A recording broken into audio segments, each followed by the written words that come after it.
Crossover. Oh, killer crossover. Just crossover. It just crossed him over nastily. Another victim to the crossovers. Cross him up and sit him down.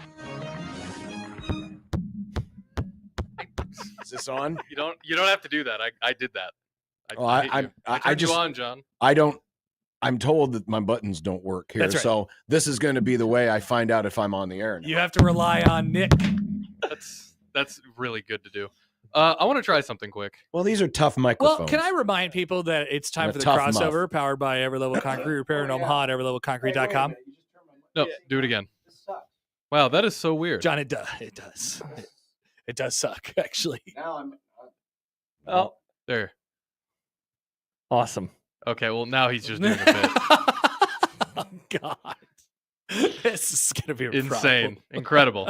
I'm going to give John a heads up, and Nick, do not take any offense at this. Okay. But sometimes we'll have fill-ins. Mm-hmm. And Mike Schaefer, very famous for not ever remembering. Correct. Even though he worked in radio. He doesn't do, no, even when we did a radio show together, he didn't bring his headphones he was prepared for the topics of the show, but Very not good at for that. the show. The experience of Yes. working in radio, Yes. not good at it. So occasionally Mike would just be talking. And the other thing about Mike is he can't hear. Correct. So if he's talking, like if you talk, you Mhm. immediately realize, oh, I have ears that work. Mhm. No offense, Shafe as well. No offense to Nick or Shafe. And then Nick is mad at something when this happens. I don't know if he's mad at Schaefer or if he's mad at himself. So I just want you to be prepared. It's both. It's both Schaefer and He's mad yourself. at the situation, I think. Yeah. When have I ever cared when other people were mad? That is a great point. I think that showed in your response to Nick's DM earlier today. Yeah. Oh, no. It was a perfectly fine response. Was it? Oh, God. Yeah, what was wrong with the response? John said, I will not tell you what the DM was about from Nick, but John just responded, super cool Nito. Uh-huh. Isn't that an acceptable way of acknowledging receipt of said DM? I his think version you of got sick. your point across. I Yeah. decided not to respond after that. I was like, I'll just let that hang. Super cool Nito. It made me laugh, though. I laughed. It was very funny. It was just a different way of saying okay. I think that should be your way of saying Jays win. Super cool Nito. Maybe Oh. I'll work that in. Incredible. Oh, man. Super cool Nito. Jays beat Seton Hall. Wow, Otson says Nebraska ball is super cool Nito. You know what? Maybe they'd be more likable if they just changed their uniforms and it just said super cool Nito. Hard to argue At with least that. when they lost, you could say, hey, but at least it said super cool Nito on They their chest. literally had super cool Nito jerseys on. Super cool Nito. Or do they still have those ones that have like multiple colors? What was that the tribute uniform for? Remember those? That's Yeah. for A couple years Black ago? History It was Month, the Black right? History. Was that yeah, what it yeah, was? Yeah. Those And we're should getting be close to that. That's Those next should month. be the super cool Nito uniforms. Yeah, they got Because it is 100 kind of a colors super on 'em. cool Nito color scheme. Just put super cool Nito. It sounds a little like you're disparaging the Black History Month uniforms when you say No, that. I am not. I'm saying put Oopsies. super cool Nito. It might make the team more watchable. It might Ah. make them super cool Nito. John, I think this season their watchability index is done. I think it is. Yeah, we might not. We might just be out of a topic I have reached for the rest point, of the season. and this has happened. This is our 11th basketball season on the air together. If you count me producing with John, it's 13. We have reached the point that I think we've probably reached in like 9 of them, where I just say, do I really want to spend time watching this team when they will come up in passing? You could moving go over forward? to the. We're done talking about them in Yeah. any serious discussion. Well, you might have to find a way to watch Mavs games now. I think so. Aren't they on ESPN Plus? Not Rats. always. You could ask for Matt McMaster's password to Yeah, that guy's Summit watching all League the time. Plus. You know what? I might. Matt responds to my text messages. I'll know, send Matt a text. I think McMaster might start rivaling Happer in college basketball sickoness. You think so? Yeah, he'll get over it. He'll start to realize that he doesn't actually have to watch like all of the UNO games.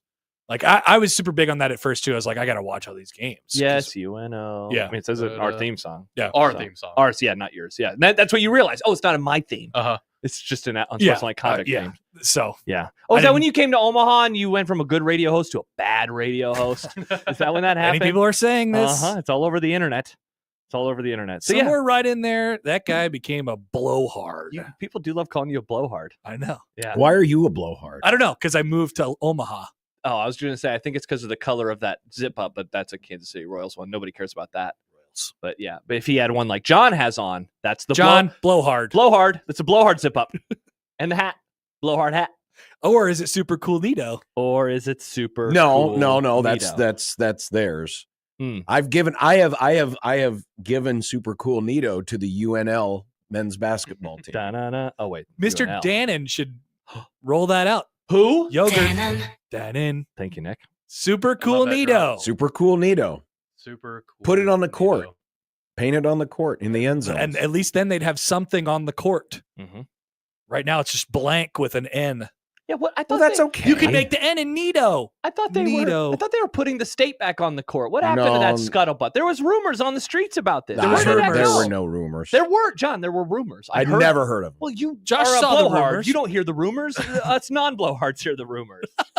I've never heard this rumor. No one would speak this rumor to someone wearing the garb. I you're think wearing the right now. rumor was about next year. Oh, I thought it was about like January, but now January is like an almost done. alternate court? No, they were just like people were so mad about it that how I understood it, that Because they were the like, "Fine, end- we'll re-add No, the state." Nebraska The end ball's was wrong. alternate court is On to that one, erase the 3-point line so that the other team doesn't know where to shoot. That it would be from. helpful. But how will they do 3 throws? You know, Oh nice, Nick. no. You know, John, there's been like this idea for years, and I think this is more of an NBA thing because they're mad at all the threes of like, what if it was like baseball and you could kind of control things about your court?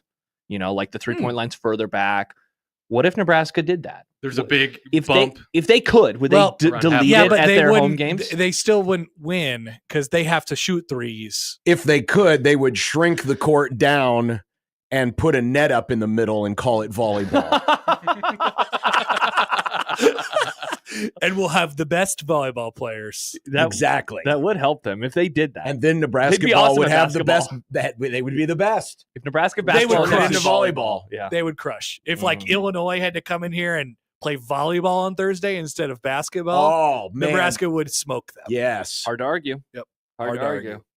John emails in, why would you watch Nebraska basketball when you could just as easily spend 2 hours smashing your hand with a hammer, Oh, which fun. would also be more enjoyable. Super cool Nito. Super cool Nito. Nito. Mm. Yeah, I don't want to watch them anymore. They suck. I don't think you really have to. All right. I think they're You kind of. kind of know what's going to happen. Yeah. It's like by the time you get to the end of a series, and it seems a like show? every episode is the same as the last one, How I Met Your Mother. right? Bad. It's kind of like that Oh, now. It's didn't it's meet the reached mother. that point. It's a bit formulaic. Yeah, very formulaic. They are formula. Fall behind, Still watching Game of Thrones, John? make some kind of comeback that gets the psychos unreasonably. They're down by confident, 11 now. and then What a comeback. play it just close enough to keep it interesting at halftime, and then in the second half it goes, And then you say super cool Nito. and then I say super cool Nito. Was Jimmy Palmer in your chat today asking questions about UNO basketball being bad in the non-conference and why they're good now, Happer? No. He's bombarding our chat. Jimmy, known for his great questions. You want to know why they're bad in the Are they great non-conference and questions? good now? Oh, He said, so we still don't really know how good UNO is. LOL, since the summit isn't any good. This is the first anti-UNO. Yeah, but nobody expects them to be Yeah, they're I don't think good, I've ever good in the comparatively to Big Ten teams. they're in the summit league. They're in the Summit League. Jimmy, I don't think I've ever heard Jim- UNO trash talk. Jimmy, let me explain something to you. Uh-oh. Oh, no. It doesn't matter how they were in the non-conference. Not at all. All they need to do is get into the Summit League tournament. If they win the Summit League tournament, they're going to the NCAA tournament. Yeah. As a 16th seed. It's That- a 16 seed. Yeah. Exactly. Nobody cares. Well, Yeah. we don't know that yet. okay. Well, we're pretty sure. So here are the teams they Eh. lost to according to Bart and their rankings. Minnesota, 92. UNLV, 99. Those are respectable losses. Why are we pulling apart UNO's non-con? Well, Who cares? Is Jimmy yes, mad? UNO, Is Jimmy Happer. mad that they lost to teams ranked 286, 279, and 291? Are those the games? And 268 and 293. They're supposed to lose those games. Well. They have to fund their athletic department. Well, not the ones that are to teams ranked Yeah, the hockey 284. team needs to go out to eat every now and then. Nice. This is great, though. I've never seen UNO basketball trash talk. Well, you've seen it now. Wow. I know. What a time to be alive. Uh-huh. You've seen it now. UNO's shelf life apparently is very short because, it took the Chiefs at least a couple of years for people to start hating on them. For the Mavericks, it's 1 month, and now it's all of a sudden, I'm tired of these guys winning all the they time. are vandalists. they screw up those trash cans everywhere they go, That's true. and then they just leave them in the dust. Unreal. Jimmy says, I'm not trash talking them. Don't put on the internet that he's trash Well, talking. sorry, I already did. I'm asking since I don't follow them close. No, enough. like to answer the question, it's okay. They can lose in the non-con. Yeah, because Sure, like John yeah. said, they're not like Yeah. going for an at-large. It's the Summit League. It's, unless you get a really bizarre season where one team either plays a really good non-conference or has a really great year, it's a one-bid league. Mhm. And that one bid is determined in a place called Sioux Falls. Aspen. But the cool thing is, California, beautiful. But they are going for a regular season title. It'd be nice to add a trophy.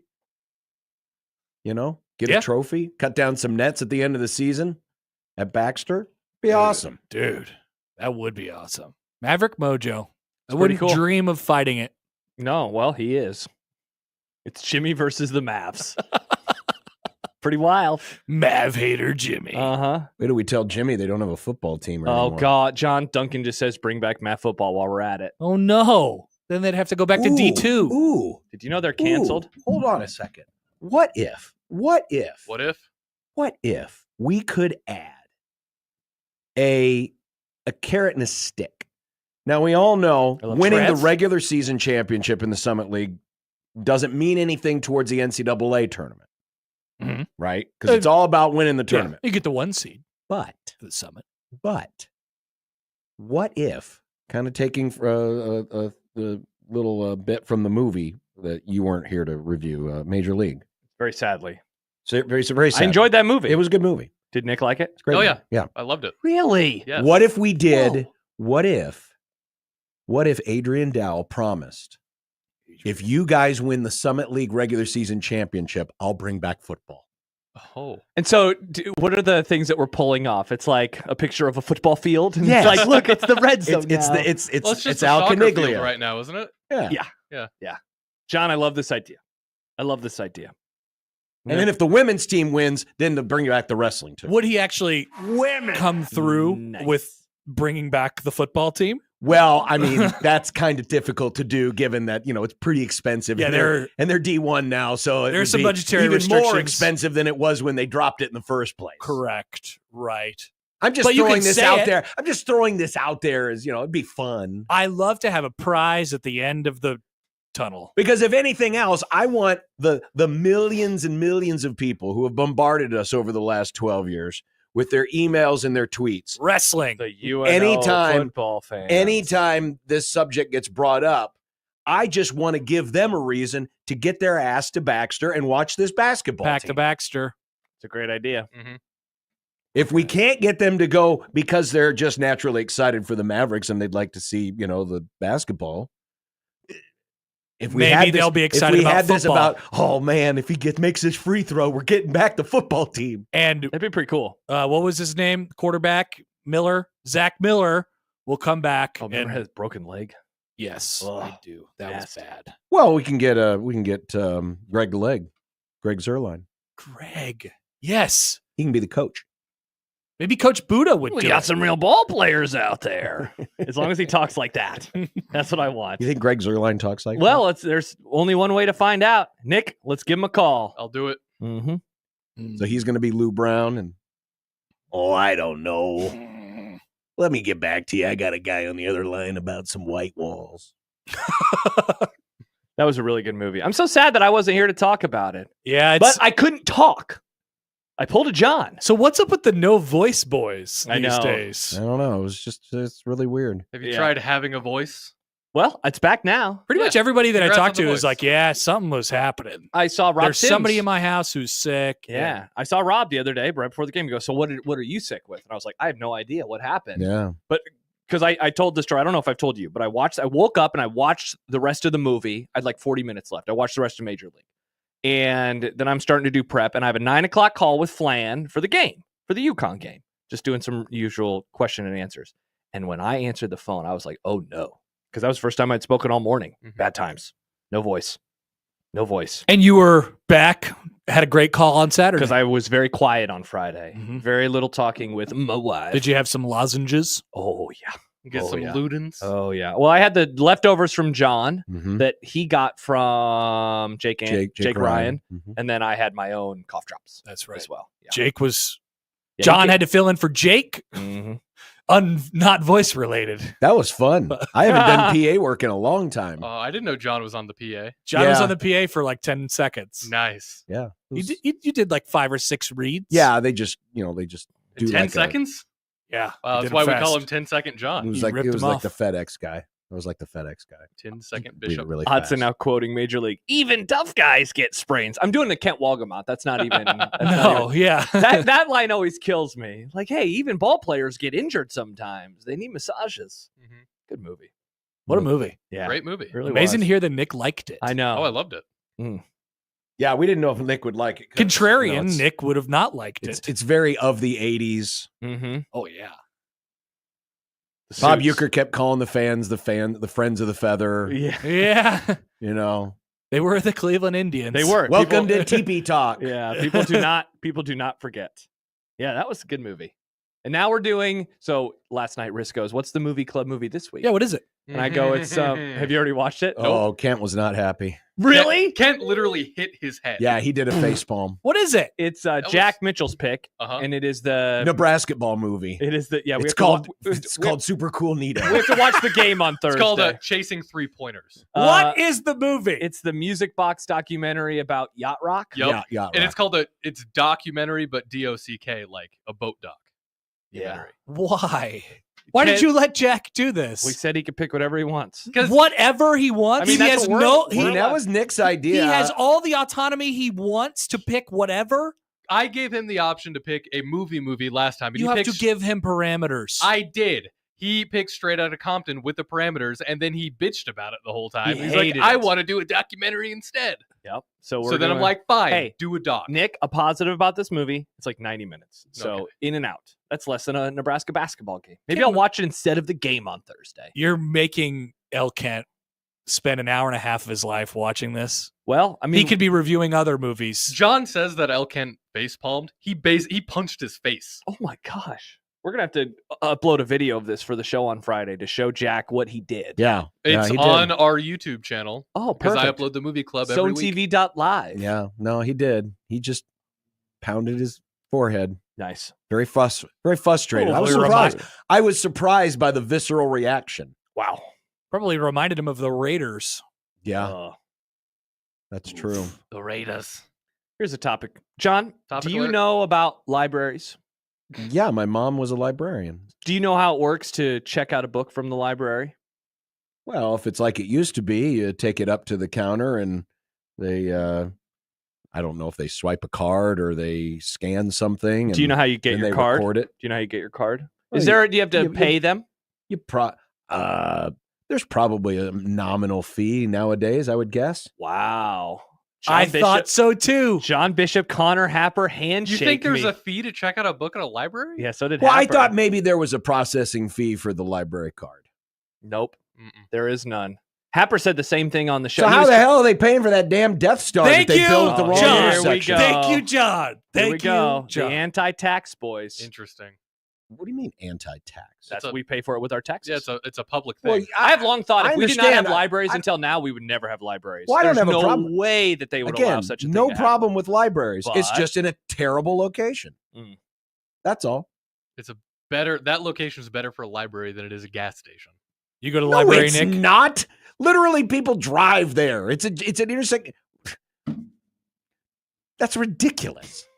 That is patently ridiculous. Patently. Yes. It was a good enough place for a burger joint and a coffee shop. Apparently it wasn't, John. I was going to say, I mean, maybe it's There's not. still a coffee shop. Maybe there. actually busy intersections are bad for business. I wouldn't want to turn left Are over you saying there the or turn heartbeat right. of Omaha is bad for business? I mean, The heartbeat of Omaha is 100. It's way further west. no, now. it's 72nd and Dodge. It's not anymore. Yeah, I tend to think Connor might be right. Yeah, I mean, it that's- used to be 72nd and I hate Dodge. that intersection. It's It's a bad intersection. I was Bad. joking. Now because it's they call basically it the East heartbeat of Omaha. Yeah. Oh, yeah. Seriously. It might as well be. We're in downtown right it's now. by yes you. It might as well be Des Moines. Da-da-da. Hearing my grandpa tell old stories about how he used to come out here back in the day and Omaha basically stopped at 72nd. Mhm. Yeah. Wow. Well, yeah. It's like over in Blackstone. It's like this was West Omaha, Mhm. 1908. Hell, it's not 1908 anymore, is it, Blackstone? Definitely not. Yeah. Let's take a look here at the old map of Omaha. And Yesterday, I had to use godforsaken 204th Street To go south? to go to Lincoln Dude. because I don't know why people it take is that. the worst street People are like, in "It's America. so much faster. No, it is not. I hate driving on 204th It just Street. doesn't. It doesn't end. I can't make it work in my mind to be able to go that far back out of the way. Yeah. And it makes a difference by like a minute. So I just take the shorter mileage route. Why did you do that? Because that's the way I always take to go to Lincoln. I live far enough west. We live basically the same spot. I live further west than you and do? further south than you. You Yes. do? Yes. Oh, well, then you're closer to the interstate then. You're Incorrect. You're closer to Dodge though. Correct. You should just go to Dodge. Now I go to 204. I do go to Dodge to 204. Wait, where do you live west? What street number? 168th. Oh, dude, just hop on Dodge. I would never go to Dodge gets kind of annoying at that time in the morning. I take that way sometimes. Not on Sundays. It's on Oh, Sundays. Sundays. Yeah, Fair not enough. on usually Sundays. go on the by the way, Anyway. if you just look at a map of Omaha, Where's the What's middle, center? John? it's basically 90th and Dodge. That's the heartbeat. That big long hill. Yeah, and, Oh, and- you know what else is Christmas there? tree. A library. There is that This- library sucks. This was the whole bit. This is why we made the Grand China Buffet at 114th and Dodge the celebration place when Nebraska got to a bowl game this because year. it's the 72nd and Dodge of today. Correct. I mean, it is very busy. It's a great Grand China Buffet too. Well, and there's food there to feed all the. There's a McDonald's. There's All a the Jimmy John's. There's a crazy Burger King. people. There's Dairy Queen. I think Pickleman's is over there. There's a Pickleman's. You know what they ought to rename? With their You know tiny what they ought to sandwiches. rename that? I wish they weren't so They ought to rename it Super Cool Nito. Super cool Super Nito cool Town. Nito. Hard to argue with that. It's the super cool Nito of the city. That's why we have our parades there when Nebraska goes to bowl games. How did that parade go? Good crowd control? Well, I wasn't able to attend. I was at Cross Strain Oh, celebrating with Josh Great times. when That was- Nebraska won their 6th game this year. God, what a happy day that was. And then we went to Vegas the next day. We did. That was 2 months ago. That It was was 2 a months long ago. time ago. Wow. All of us were Vegas boys. We were. John wandered on over to I Old did. Town and we did a radio show. We We showed did. John the White Castle where it happened. We showed John the White Castle where it happened. It happened. That's true. I Man, respected it. good times. What a trip it was. We watched football because that's back when football was still Creighton entertaining was to watch. bad. Creighton was bad. Dude, they sucked. They were worse than Nebraska back then. Wow, what's happened? Things are different. Basketball happened. Yeah, it did. People like you, Josh, You were kinda thinking the revert to where Chiefs you're- weren't going to make the Super Bowl. Oh, Yeah. that's right. Something about something lose their first game in the playoff. Well, Ouch. and now I am a Chiefs fan. So Chiefs. It's great to be Do the rooting chop, for a Yeah, change. go, do No the chop chop. for us. Great to be rooting for the Chiefs in another Super Bowl. You I must- rooted for them in every Super Bowl they've played. Mm. No, wait, I picked the 49ers last year, so I rooted for the 49ers. So, Otherwise, I rooted for them in Yeah, every you had other to Super shape Bowl. your face, remember? Yes. so how was yesterday? Oh, it's same as 2 years ago. Miserable and frustrating and awful. Were you And then I wanted the Bills to win, and that was a bummer too. were you forced into celebratory sex? No, there was none of Against that. your will? Oh my god. I was too tired at the end of the night. Oh, that's what Mitchell- happened a couple years ago. You know, they won. It was Jack Mitchell like, made a similar no, joke I'm yesterday not, too. No, I don't want to. No, please, I don't want to. Yeah, it was a bummer. Yeah, it sucks. But And now football's over. And the only game left is a big meteor game. kind of happy now. You know, like sometimes at the end of a season, you're just ready to move on from football. I'm ready to move on. I'm ready. I mean, I hate Josh's spirit has been broken. It was a I bad get season, why Josh. Josh is Handshake me. miserable. I get why Josh is miserable. Why are other people miserable? I don't know. I'm when did over the it. Eagles become so hated? Again, They're from Philadelphia. Yeah, People they- hate that city. People hate the East Coast. People hate East Coast teams. We just what it's are you more about the talking matchup. about? We didn't have people rebelling against the Giants. I'll tell you why. like this Because the way they play is not fun. They're slow and I mean I know the it's way like they 50 play. whatever What do points. you mean the way they play isn't fun? It's literally what Nebraska did for 40 years. No, Nebraska was exciting when they ran the ball. This isn't exciting. Saquon Barkley He's is not exciting. exciting when He's he runs He's the ball. exciting. He's exciting. Well, he's kind of their running game. This game is going to be 17-13. That's why I'm fired up. Oh, get the tomatoes. Okay. This is something that I called 2 months ago. You think the Chiefs are winning? I thought that it would be the Chiefs and the Eagles, and it would be 17-13. Yeah, you played it on your show today. Yes. Hmm. Good take. Are you Well, we'll excited see. for this Super Bowl?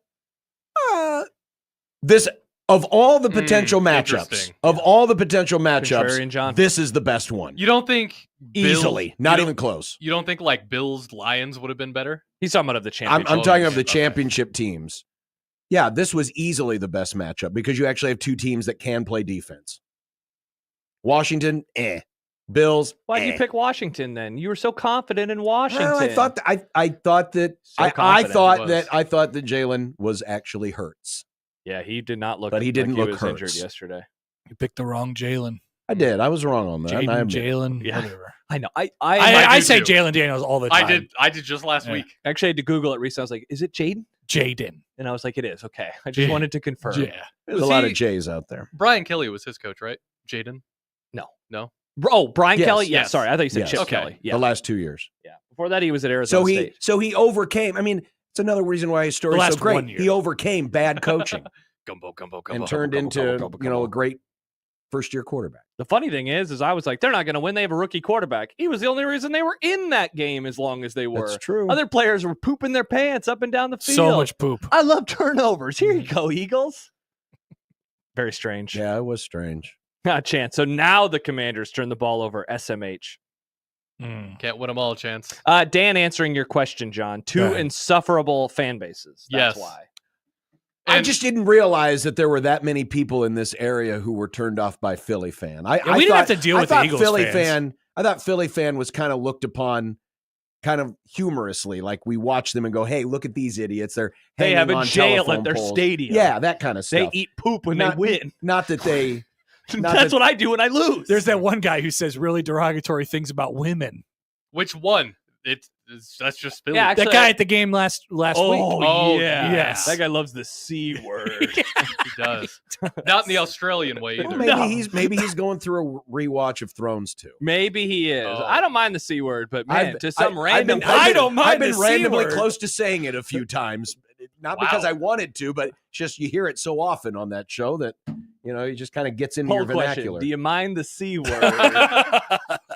Dangerous. No, Yeah. what annoys me about it is we already did this, and it was at least a little more compelling think last that- time because that- it was the Kelsey That's brothers. most of it. That's playing a part in it too. Yeah, But people want new. We've been here already. People were excited for something new, and then we're not getting anything new. No. It Like- could have been brand new. It could have been half new. Instead, it is not new at like all. the most exciting storyline, at least in my opinion, going into the Super Bowl is the Chiefs could three-peat. Yeah, well, yeah. But I think the only people who necessarily care about that and like that are Chiefs fans I and care, NFL but- sick. yeah, But yeah. we Someone who literally- appreciates history. But overall, I don't think the majority of people care. I think about it's cool. either of them. We I'll be rooting for literally- the Chiefs. we Let's go. literally got a replay last year. We got Chiefs People were- 49ers again. people Yeah, don't but like people were that. pissed last year Oh, too. I don't remember people being this well, turned that's off because the by it. Chiefs won again, John. Like they're here again. No, That's no, why but- people are mad now. Like last year, it was Oh, like, so it's not an Eagles thing; it's a Chiefs thing, It's a Chiefs Eagles thing. well, yeah. right? But we got a Chiefs 49ers thing for the second time. Last in If 3 it would have years. been Bills Eagles, the vitriol would definitely not be as high. Yeah. But there'd be some frustration that the Eagles were there. I also think people this year were really excited about the Lions, and the Lions pooped all over themselves. Yep. Obviously, the Yeah. Bills, the Ravens. There Like, was a lot of fun, exciting matchups that got left on the table. you know what it is? You know how we love in college football that 2007 season? We're like, that was a great year. The title game was Blue Bloods. It was LSU and Ohio State. And so in the end, it's like you had all the fun, and then it was, and here's a normal national championship. I mean, I understand. I too was looking forward to Rams Texans, but we didn't get it. We didn't, John. The Rams Bengals Super Bowl was the most exciting matchup that we've had in a long time. What a random Yeah. outlier Yeah. in hindsight. Yeah. Just like, how in the hell did that happen? that was a fun ass game. It's so Yeah. weird now. Like you look at the players that Burrow, now I just kind of gave away what I was going to say, but that Mahomes has lost to. It's Brady and Burrow. One Burrow. And that's it so Yep. far. Yep. Until next 17-3 in the playoffs. Sunday. Dude, it is insane. It's How much- amazing. How much longer do you think Mahomes has before the fall off happens? Do you think he's going to be like a Brady or a Rodgers? This is forever. He won't be. Nope, this is Put forever. this on the long-term list. Patrick Mahomes ain't playing into his 40s. No. Oh, Not So the happening. question is still, Oh. can he get to the number though before then? Which is very much possible. Yeah. I mean, dude, if they win, if he gets to 4 next week, I remember when Brady got his 4th, and 4 in 7 how I years? thought that. Well, and that as a starter, and this would be 4 and 6, which we've only had one franchise ever win 4 and 6, only one, and that was the Steelers. See, here's what's going to probably keep Mahomes from getting there is Andy Reid is going to retire at some point here in the next 3-4 years. Yeah. With Brady, he had Belichick the The whole whole time. So they had that stability there. And I don't and Andy Reid doesn't get enough credit. I'm not trying to take away anything from Mahomes, but Andy Reid does not get enough credit. Agreed, John. Andy Reid does give them the freedom to just kind of make But what plays. what if Andy Reid picks the successor and he's right? What if they just keep going? Sure, that's possible, but the odds say that's not happening. All right, so Bill Belichick, Correct. I just want to look up something real fast. Bill Belichick's last truly great year was when they won the Super Bowl in 2018. And so that would have been 6 years ago, and he was 66. That is how old Andy Reid is right now. Because I was going to say, how long does he stick around? Because he is at 273 wins at this moment in time. He is 29 behind Belichick, and he is 55 behind Don Shula. How much does that matter to him?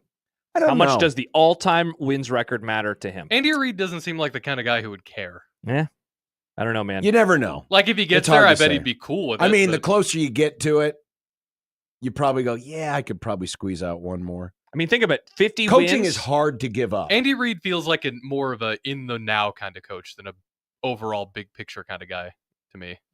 The people like John Madden who retired young, way young, are Bill Cowher. Extremely rare because, look, you got Pete Carroll is trying to run it back again. It's hard. You could always convince yourself there's a chance. It's hard to get that out of your blood. And it's going to be hard for him to want to retire when he has Mahomes. Yeah, right. I wouldn't want to. Right. I'd want to be like, I want to let's do this forever. You wouldn't be able to convince yourself there wasn't a chance. Also, there has got to be some fear in all these guys that, if they give up coaching, what do they have to live for? And that they'll die like Bear Bryant. That guy died months after he retired. Yeah. I don't want to play psychologist with Andy Reid if he's worried about his death. But it wouldn't surprise me if he thought about it. He's only 66. He is only 66. But Bear Bryant was young too. How old was Bear Bryant? I think he was 69. Nice. Congrats, Bear, on dying at a cool age. Let's see. John, you are correct. So his last game would have been in December, and he died in January. Dear Lord. Yeah, that guy croaked fast. And there was Joe Pa. Hell, I was going to say he died weeks later. Yeah. They fired his ass, and he was like, see you later, Earth. You fire me from the team, I'm going to fire myself from the world. There was some other stuff going on there. There was. Yeah, there was quite a bit of stuff going on there. He was President B before President B. Remember that guy on the sidelines? He was coaching from the press box.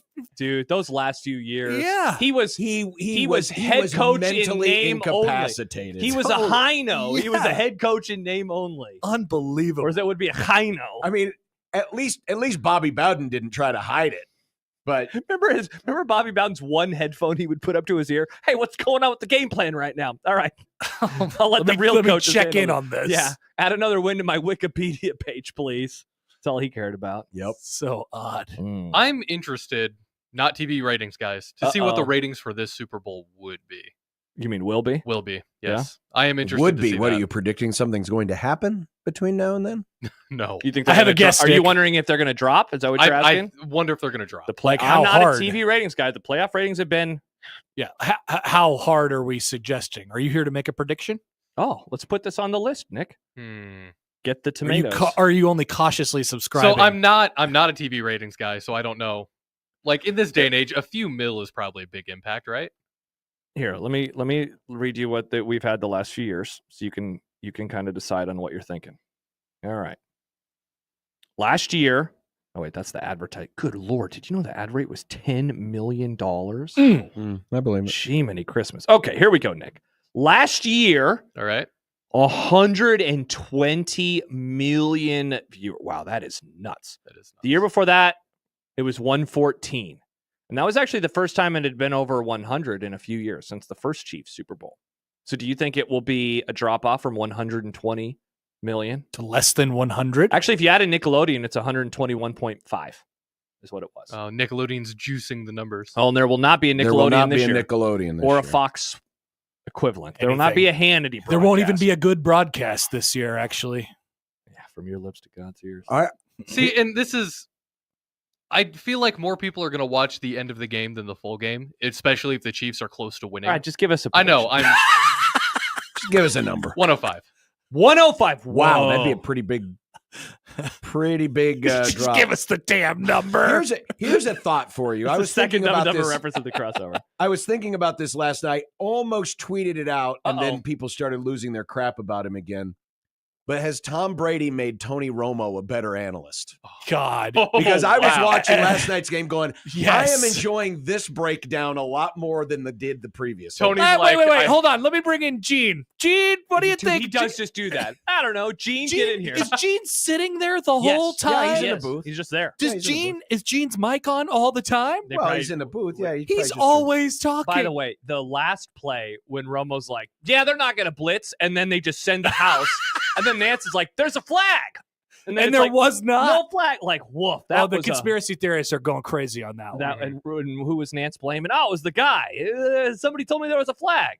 Oh, Not the a good look. spotter. Not a good. Yeah, you know who's never made that mistake before? This guy. I would have helped you out, Jim. I wonder what it was. Oh, Jim. Maybe it was like Would you want to hang out with Because they Jim brought the Probably. flag graphic up they briefly. did. Yeah, and then it they're was on. looking everywhere, and they're like, Yeah. oh, never mind. Maybe it was like because weren't the Chiefs wearing yellow, Yellow- socks or yellow- had a yellow? One guy, like, there's always one guy with yellow gloves, and that guy always confuses me because they look like flags flying around everywhere. Should there be a Wow. rule against having any yellow towels or gloves, anything that can fall off onto the field? Just to not Your confuse team, Tony Romo. Your team colors just shouldn't include yellow. well, about that's that? I don't like that idea. Ban My team- yellow. My team has Ban yellow in their yellow. colors. You'll find another color. There's at least three No, more we colors like to our pick from. colors. I like our colors. I like our colors. They're You can very- just be blue and white. You like blue and white teams. I like blue and white teams. I also like blue and yellow teams. I also like blue, and red yellow, teams. blue and Blue. All my teams are blue. Love blue. Go All Royals. your teams are blue.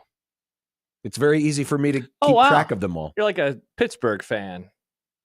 Well, Like it just a kind yellow, of happened like a that way. It wasn't really Mm. about the colors. Oh, It just okay. kind of happened that Mm. way. Mm. You know? And I'm cool with that. By the way, going like back blue. to a conversation from a few minutes ago, Chance Oh no! quoting No. Joe Pa. Gonna put me in jail? Oh, I don't think so. It's basically what he said. Uh-huh. I Mhm. don't think he was in any danger of going to jail. No, he was not. He was in danger of going to Cancel Town, USA. Oh, so he'd be fine now. Is I'm what sure you're he's saying. listen, I'm sure he's enjoying his time next to Mr. H. There was Nice. there was no world where Joe Pa was going to make it another. No, 10 years. That guy was old. Wow, Stibbs comments. I miss Tom Brady playing on the field for many reasons. Never thought I'd see the day. Stibbs is in a bad day. Stibbs is in hell right now. Yeah. Hey, Stibbs, is did in you hear hell right Mitch's now. call last night? He'll join us on Wednesday. Oh my God. They must have the best defrosting technology ever because He was hammering those because windows. the windows in his box don't open and somehow they never fog over. And there's 100 'Cause he's people like- in there. He's like 5 inches from the damn glass. I know. He was hitting. the And he was glass. hitting the glass. 5 inches is pretty far away. I think we can all agree. Nice, Nick. But I mean, you would think there would be some nasty fogging over issues with Mhm. cold and all Oh, the heat yeah. from the press. It's such a box. small room with 100 people inside. It's of it. Yeah. got to be so hot in there. Yeah, if you put 100 people inside of your car and it's 12 degrees outside, it would get pretty fogged up. Also, you have a clown car. Also, you have a clown car. Mm. Crazy. Well, Well, Well, super cool, Nito. super cool. cool. Neato. that's the Neato. name of the crossover. It Nice. is actually. Good job, everybody. Typed up right there. Done. It's great. All right. Bye. Thank you. Bye, Hepper. Brought to you by Ever Level Concrete Repair in Omaha, everlevelconcrete.com. The Grum begins after this on 1620 The Zone.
KOZN.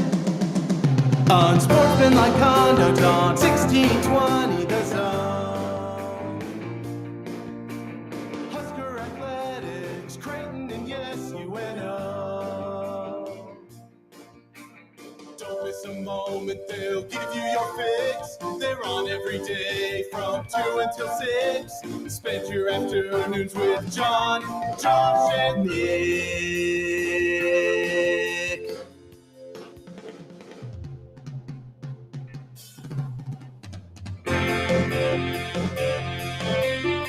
John, Josh, and Nick. They'll show you what sports talk really is. Didn't realize Connor gave away $7,000. He did a great job. He yelled at a basketball. He's like, ah! He ended up on the floor, too. He was so stoked. Yeah, that guy loves basketball. Unsportsmanlike conduct on 1620 The Zone. Husker Athletics, Creighton, and yes, UNO. So what's next? We can talk about the Pro Bowl. Is that this week? Nope. Basketball season, Nick. You probably should get us Nope. a basketball guest. People who cover Well, it is- college basketball. it has Mike been- DeCourcy. It has been basketball season for 3 months. I know, but now is the time when we cover it. For the next I couple mean, weeks. we've until been you- covering it. We've talked about it. When we cover it beyond Nebraska, Creighton, and yes, UNO. Da-da-da. Da-da-da. Well, but do we really get that far beyond Nebraska, Creighton, and yes, I mean, UNO? we have DeCourcy on, and we're like, how about Tennessee? And then he gives us an answer. We're like, what about Auburn? I saw some of the end of that game. We upgraded our YouTube TV, and so we have 4K now. So we're watching it in 4K. And they don't do commercials. They just show you the arena. So it's like a wide shot on the arena. Why would they do You that? can Why just wouldn't pick they out put specific people why don't because they it's put in the 4K. commercials? I don't think they have commercials in 4K.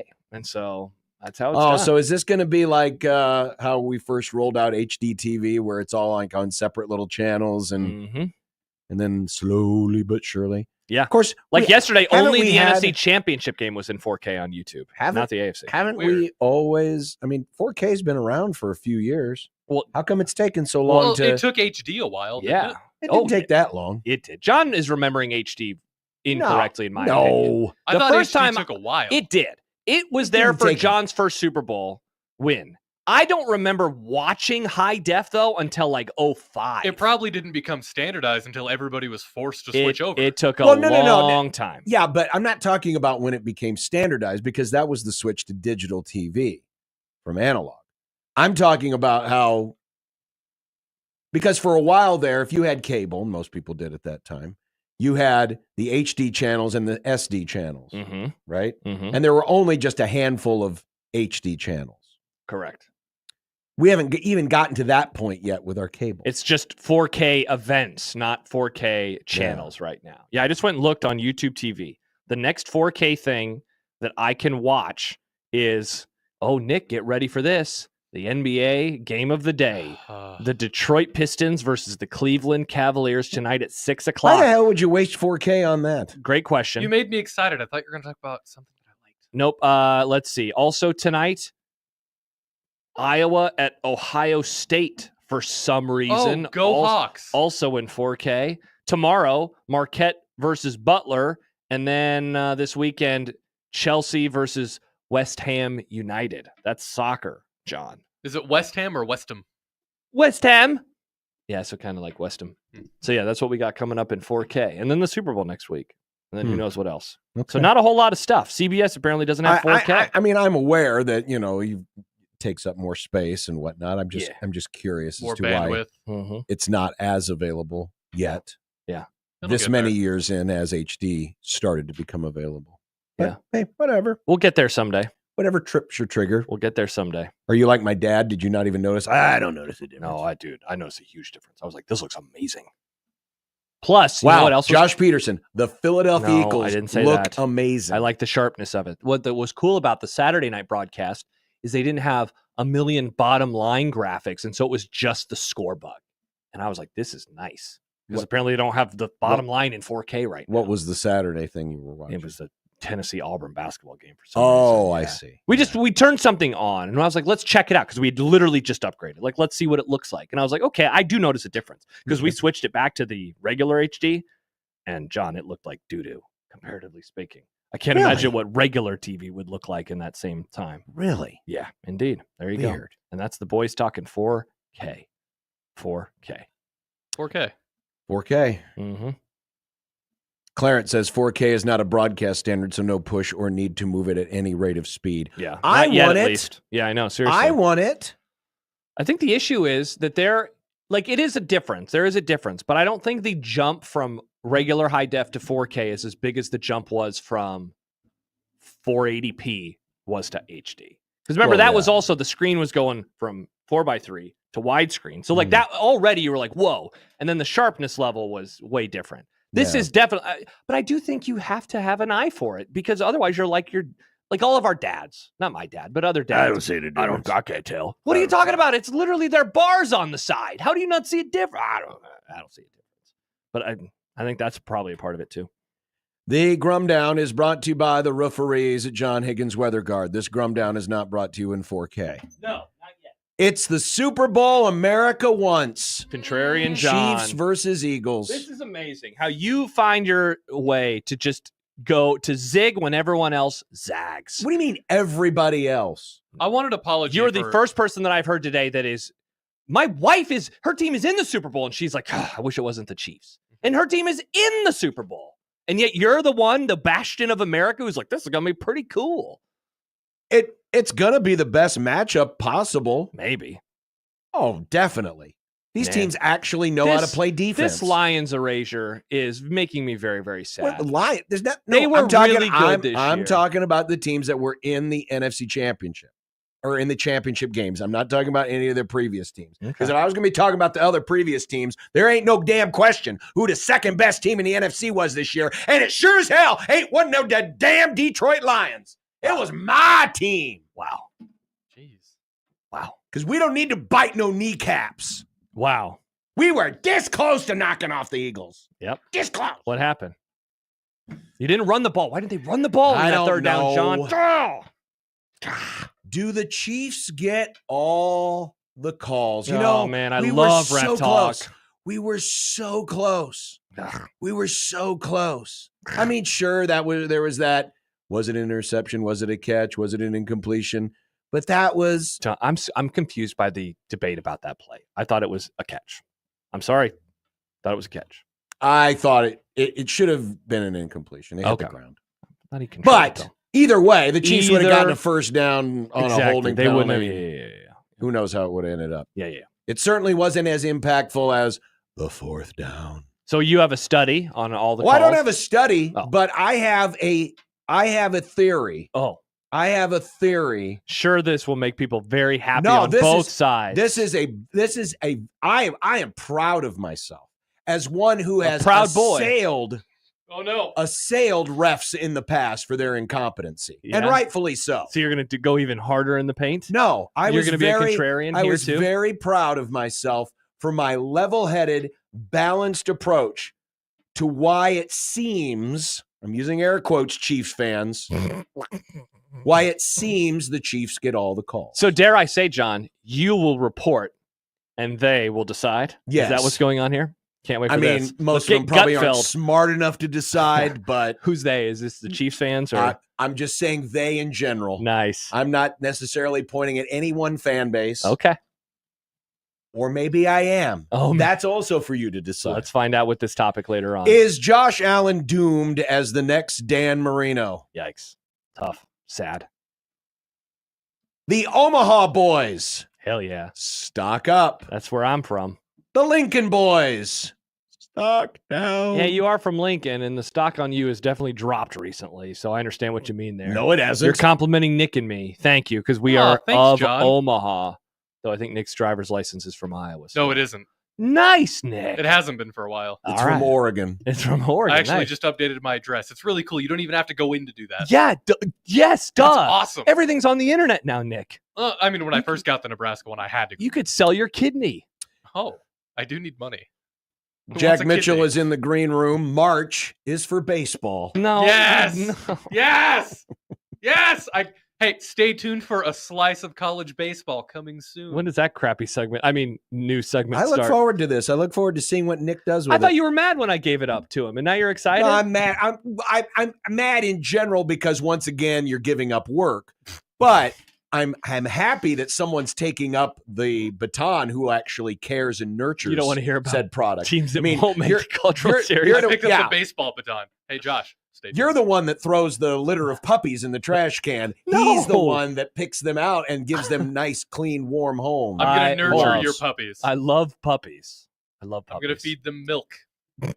Mitch Sherman of The Athletic will be along. He had a new column today.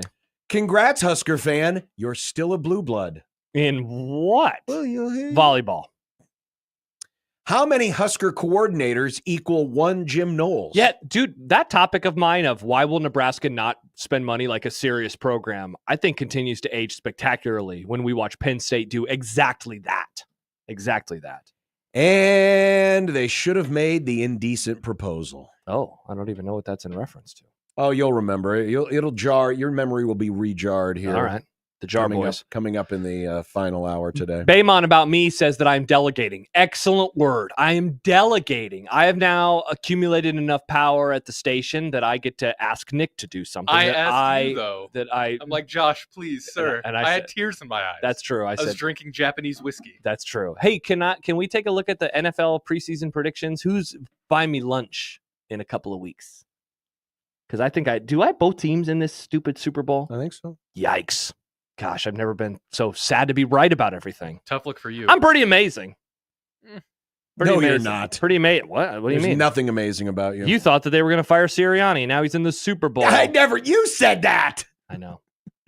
Moron. I'm still going to hold on to my take that he's not a good coach. I'm just going to go to my grave. I mean, 2 Super Bowls in 3 years. It's called infrastructure, John. That is infrastructure. Oh, that's what it's called. Infrastructure. He's It building wasn't Belichick. Eagles fans don't even It- like the guy.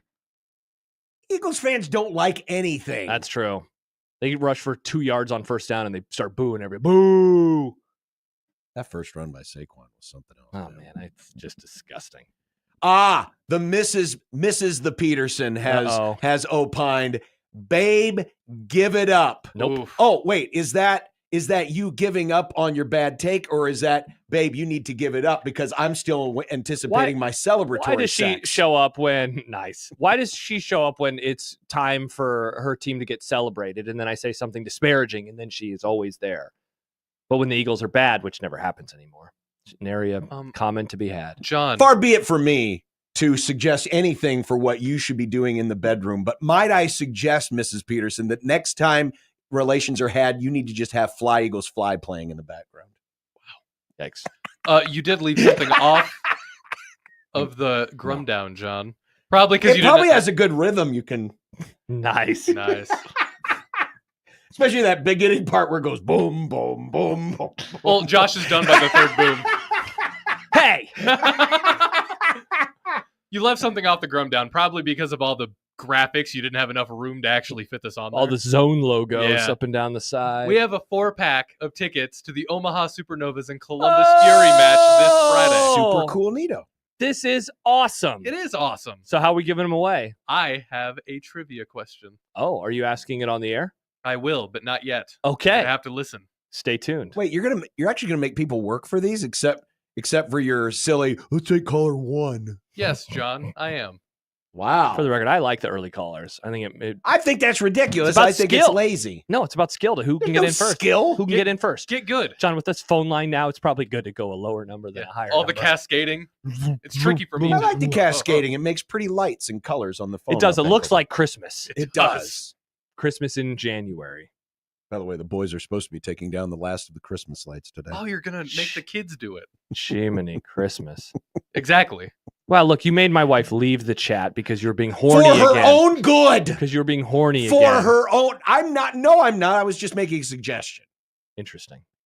And it's for her own good. Get out of the insanity. Remember that one time that you mentioned Nick necking and he thought that you like had accosted everything about him? Meanwhile, you're just talking about me and my bride having relations in our bedroom to songs.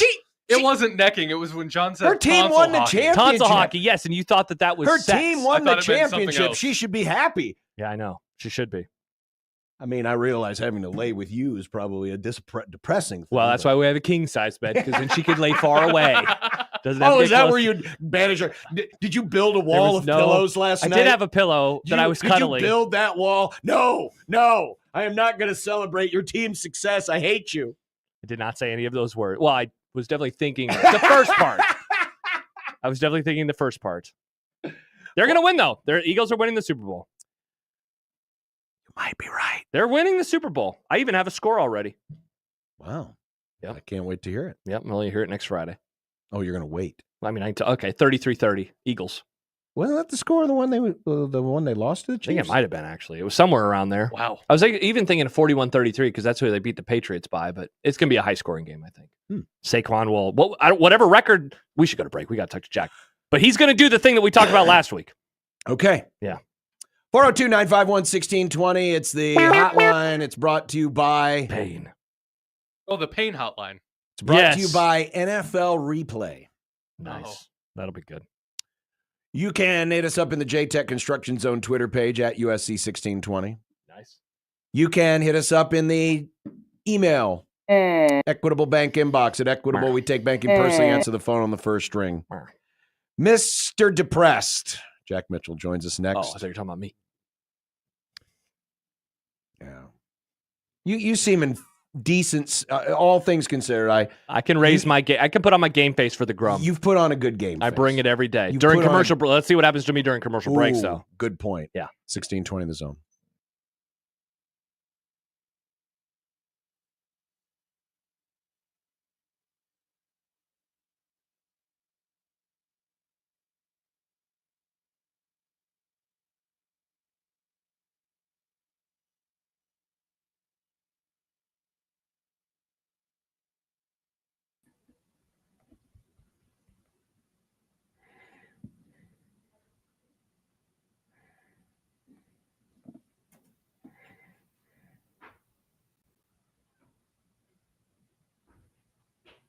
A team succeeds when they work together. Banking's no different. At UBT, we're in your corner for every financial move you want to make. Your money's backed by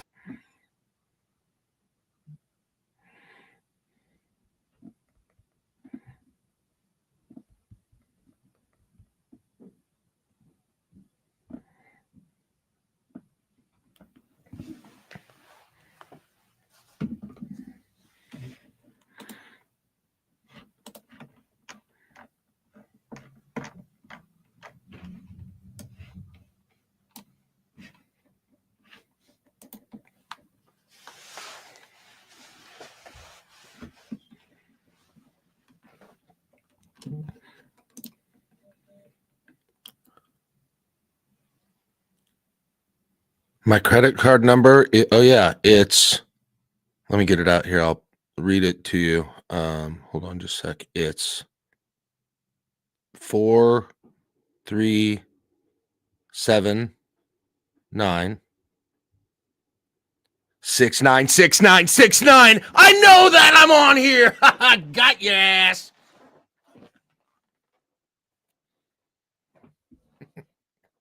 Man, I just pulled one. Let's freaking go. How many of you had a notepad out? You're terrible if you do. I ain't falling for that. I'm not giving out my number. Come on now.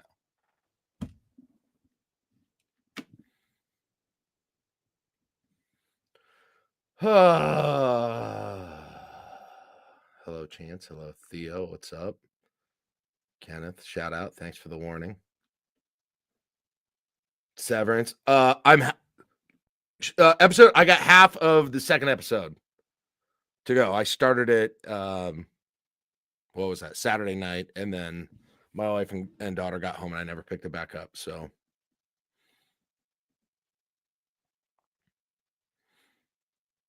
Somewhat ruined to one of the supernovas. Chance, I thought you were a love person, first of all. I mean, that's what I think you know what I mean. but that was the impression that I got very strongly, and that is not going to be. Sorry, Devo. I'll probably finish it tonight. So, and I'm hosting on Friday.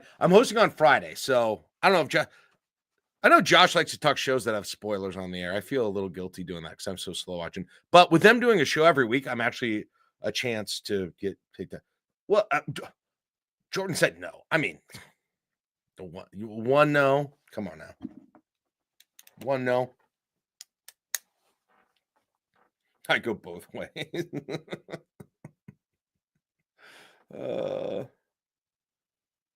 Okay, I got half of it to watch still. Now I'm curious which supernova you saw.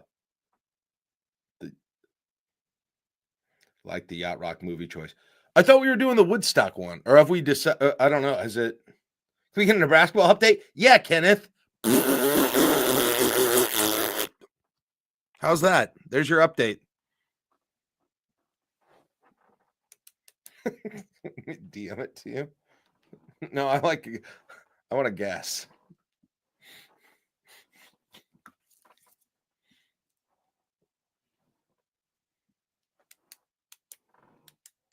My only one today. Wearing ratty All right, Friday I'm back. jackets from Stephen Barry's. What? Praying one day Big Red will win the NIT. Ham is the water of me. I had this pithy thing I was going to say right in the middle of the open. And now you can't. And I 'Cause you can't turn on your because microphone. I can't turn on or off the microphone. So guess what? You might randomly hear me cough today. Take Nice. that, world. By the way, Jack, the movie that we're doing for Friday is indeed the documentary that you chose. Apparently, El Ken is pissed. Oh, yeah. Why? Oh, Nick, is Jack turned up? Uh-oh. Hold on, Jack. You're good. Oh, there you are. There you are. There you are. Why is El Kent pissed? He is not a fan of the Yacht Rock. Uh-huh. I thought we were doing the Woodstock 99 one. We're doing Yacht Rock now? Oh, I thought you said the Yacht Rock one. Nick, said that you said the Yacht Rock Yeah, one. I said the one that Josh said that Jack said. Well, I originally sort of said that, but then it didn't sound like we were going to do that. And then I suggested Woodstock 99. You got whatever. I like both of them. I've seen both of them. So, Well, if Ken hasn't watched it yet, we could. I'm happy to switch to the Woodstock 99. No. It's so rare. the Yacht It's Rock so one is rare great. when Kent gets to crap on movies. I guess You know, that's true.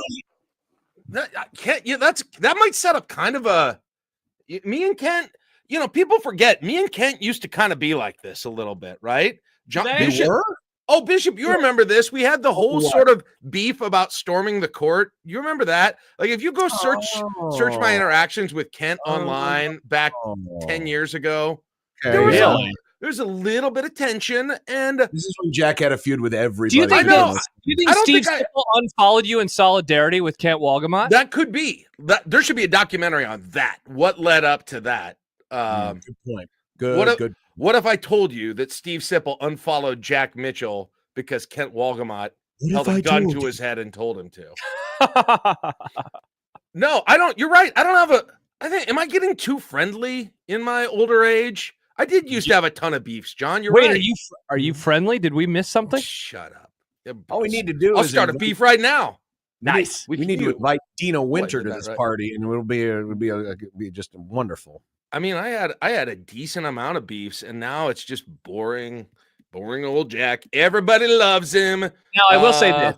I saw Jack a week ago Saturday, and Jack was telling Mike Schaefer and I about his enemies. And there's a long, long list. So there's no more beefs, but there are enemies. Yeah, I mean, where am I on that spot? What, am I in the top 5? Well, you were mentioned early. And often. Yeah, Good. indeed. Yeah. Should be. Yeah. It was fun to just vent about enemies. I love talking about people I hate. Yeah, that one is those walls will never be able to talk. If those walls could talk, John, there would be a podcast or two. So how high is Nebraska ball and Fred Hoiberg on your list? Right now? God, it's so bad. This man, just end it. Fast forward through it. Whatever we need to do. These winters are just the worst. When there's when there's hope, no hope, or on the verge of no hope, and you've got the entire month of February left. It's brutal. I hate this time of year. the carrot at the end of the stick gets me mentally through the winter, even though I know in the end, I'm not going to get to eat the carrot. I'm not going to. And I get that. But just seeing it still, having it a bit in front of me, wakes me up in the morning. It makes me be kind to my family. It makes me get up and go to work, those sorts of things. But now that that's gone, almost gone. Hey, Jack, it's going to be in the 50s this week. Positives? Yeah, but I mean, that's not going to last for a whole lot longer. Not to be Debbie down here, but the 8 to 14 day outlook has us back in the cold, Josh. Well, I know, but the 1 to 7 day outlook has us in the warm. Yeah, well, unfortunately, I look at the negative side of life right now. And maybe Oregon. There you go. Yeah, the Oregon game. That'll be fun. Jack, Yeah. but at least you get to debate if a coach should get fired or not. You love coaching discourse. You love it. Well, at the end of a season, of course, we should discuss that, and I want to. But I'm not going to, as I told you last week, Josh, or whenever it was, I'm going to wait and maybe see what happens for sure in the season instead of, just imputing my own in my head projections of what happens to actually happen. And then we can talk about it. I'll probably have an opinion then, but I'm going to go ahead and let that happen first. So Really? I mean, now listen, I get it. There's a month-ish left in the season. I guess I should know the answer to this, but I am not of that world. People are actually using the F word again. Capital letters. I mean, now coming from let's say I'm a neutral third party. J-boy. I mean, they just re-upped him for an extra year. Just one Big Ten Coach of the Year. Just one Big Ten Coach of the Year. I get, that things are going bad, but do y'all know how things work around here? It ain't going to happen that fast. Jim Knowles ain't walking through that door. Oh, sorry, wrong coach. But seriously, I could understand it if we start next year with that kind of conversation. But, not yet. But we also, to Jack's point, we also don't know exactly how it's going to end. I think a lot of people have a good idea of how it's going to end, but it hasn't ended yet. Right. I'll have some kind of an opinion on it, but I need to see what happens between now and then. But yeah, generally, I mean, listen, if that's what people want, I would just say don't get your hopes up too high. Yeah, I would not entertain that at all if I were one of those people. I don't think Dannon's going to pull the ripcord this early. No. Even though I know it's what? Is this your 6 or 7? Man. 6, right? 6, yeah. Was it 6? Let's see. Was it 19, 20, 18, 19, or 19? This is year 6. Yeah, this is year 6. Yeah, because it was 1920 was his first year. Okay. Yeah. Okay. Well, John says, do we really think it would make a difference? Isn't that kind of your argument, Jack? I think part of my argument is always just understand what it takes. It has taken historically. Here specifically, don't give me Iowa State, don't give me Kansas State, don't give me someone else. How historically it is, for whatever reason, been incredibly hard to build this thing up. And what tends to happen is it takes a long time. It's harder than expected for every single coach. And then, you get there and it's fleeting, and pretty quickly after you don't get there after that, the pressure is on. And we saw that happen obviously with Miles. And like, I just realized, man, I think that's less true now than it might've been 7 years ago or whatever it was, because the transfer situation is everyone's available to some degree in a way that they weren't before. And so maybe it's easier now to do, but you also have more people in the market for all those players. So, and you've got to be able to compete with what the other schools can offer. And I don't know how well Nebraska can, to be honest. Yeah, it's interesting because it seemed like when he was at Iowa State, he was taking advantage of a market inefficiency. And now the transfer portal is not a market inefficiency when everyone is the market. Yeah. So it's like, okay, what is the market inefficiency that he can take advantage of? Because whatever it is, he hasn't been able to so far. Right, but I mean, do you necessarily have to take advantage of a market inefficiency? Can't you just be a good basketball team? Sure. I mean, we always think about it in the football sense of, well, the reason why Nebraska was so good was they had the walk-on program and they did the weightlifting before everyone else. And then it was this and it was that. And we're always looking for that. Where can Nebraska corner the market? You don't have to corner a specific part of the market to be good at something. You can just be good at it, right? So does Hoiberg / Nebraska basketball have to find, well, this is what they're good at, and so if they just lean really hard into this, it'll make them special? Can't they just be good? Yeah, ideally that would be the way to do it. But right, and I think, by the way, the little thing, the little niche thing now, the biggest thing that you could do for that is just have a crap load of money, right? Maryland just got $10 million. Nebraska doesn't have that, I'm pretty sure, for basketball. Yeah, you do wonder, and we're getting really, really big picture here already, but the numbers of great football programs that also have great basketball programs. I mean, it has happened. Florida had its run, Michigan's had a run, but it doesn't happen all that often. Sometimes it's hard. It's hard, and especially when you come from a small state like this one, it is hard to be good at both. It can happen, but it's hard. Dare I say harder than it is.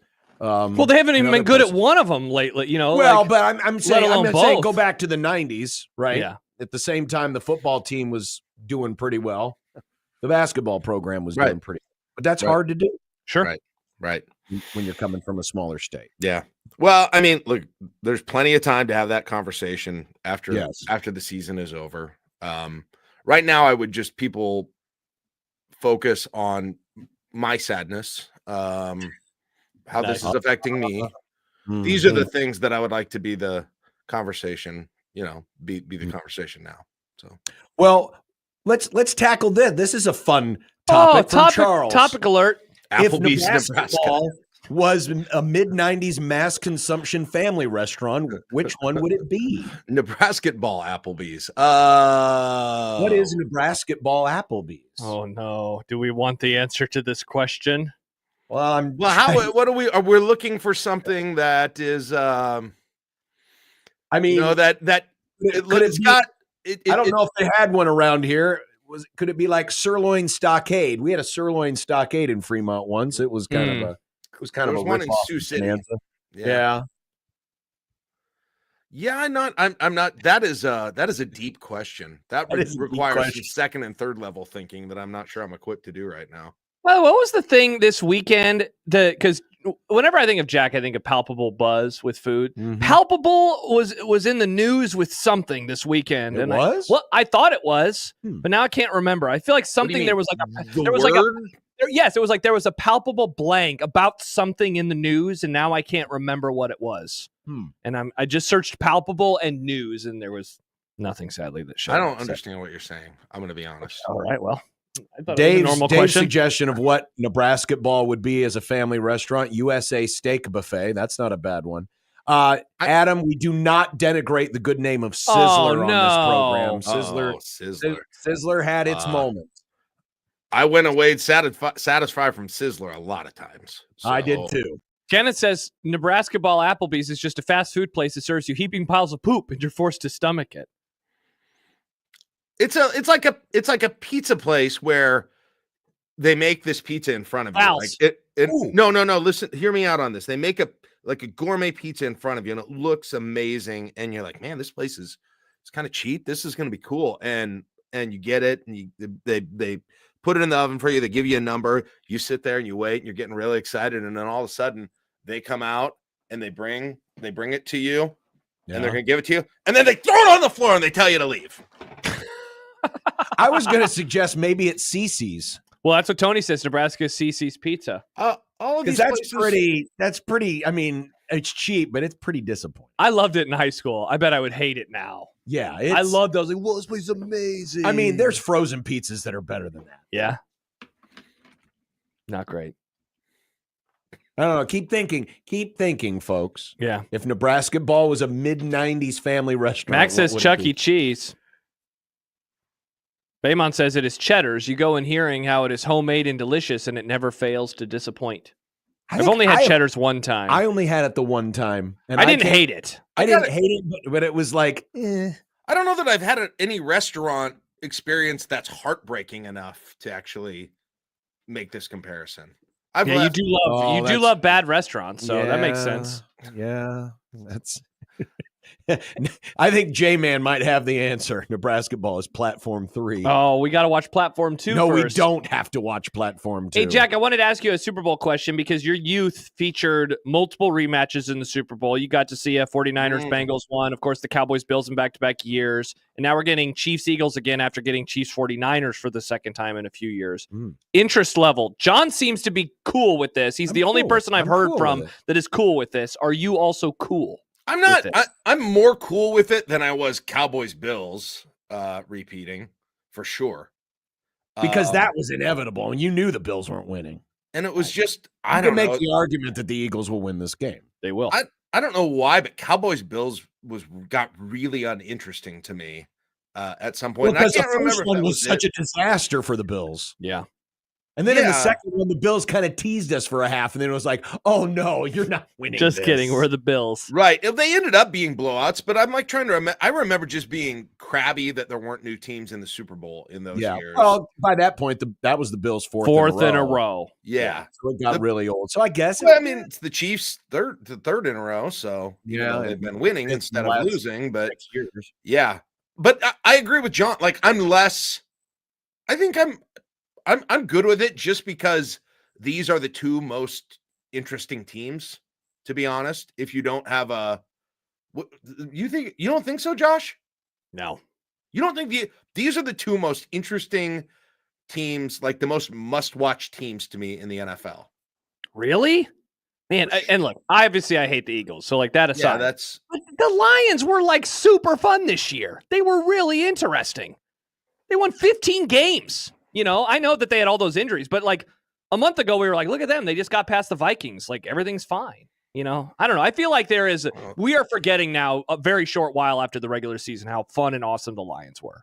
But maybe that's my Eagles hatred. And the Lions were one of my ex-favorite teams too. So I've got a spot. That's true. You should be. The Eagles have not ever been in that spot, but just the combination of Saquon Barkley and the weird offense, the tush push thing, that all of it. It's just, I'm not even saying I love it. It's just interesting. It feels like to me, the two best teams that I saw, a month ago in terms of who I thought would get in. Now I know I did say the Bills were going to beat the Chiefs, but let's act like that didn't happen. Nice. And the Chiefs are obviously, I mean, you can't say the Chiefs aren't interesting. Right? No, they're going for that. I mean, I think as someone who very much appreciates NFL history, a team going for a third straight Super Bowl champion, like that's pretty cool. Like this is going to be, this will piss you off, but it won't piss you off. But the Cowboys weren't interesting to me in that era. I don't know why. Like they weren't even interesting. I mean, I know they should have been more interesting. Do cocaine that we know of. They don't have the White House across the street. You don't think Kelsey's probably doing something weird? Whoa, allegedly, John. I said he might be doing something weird. Okay. That could encompass a lot of different things. Okay, I just want to make sure we don't get in trouble here.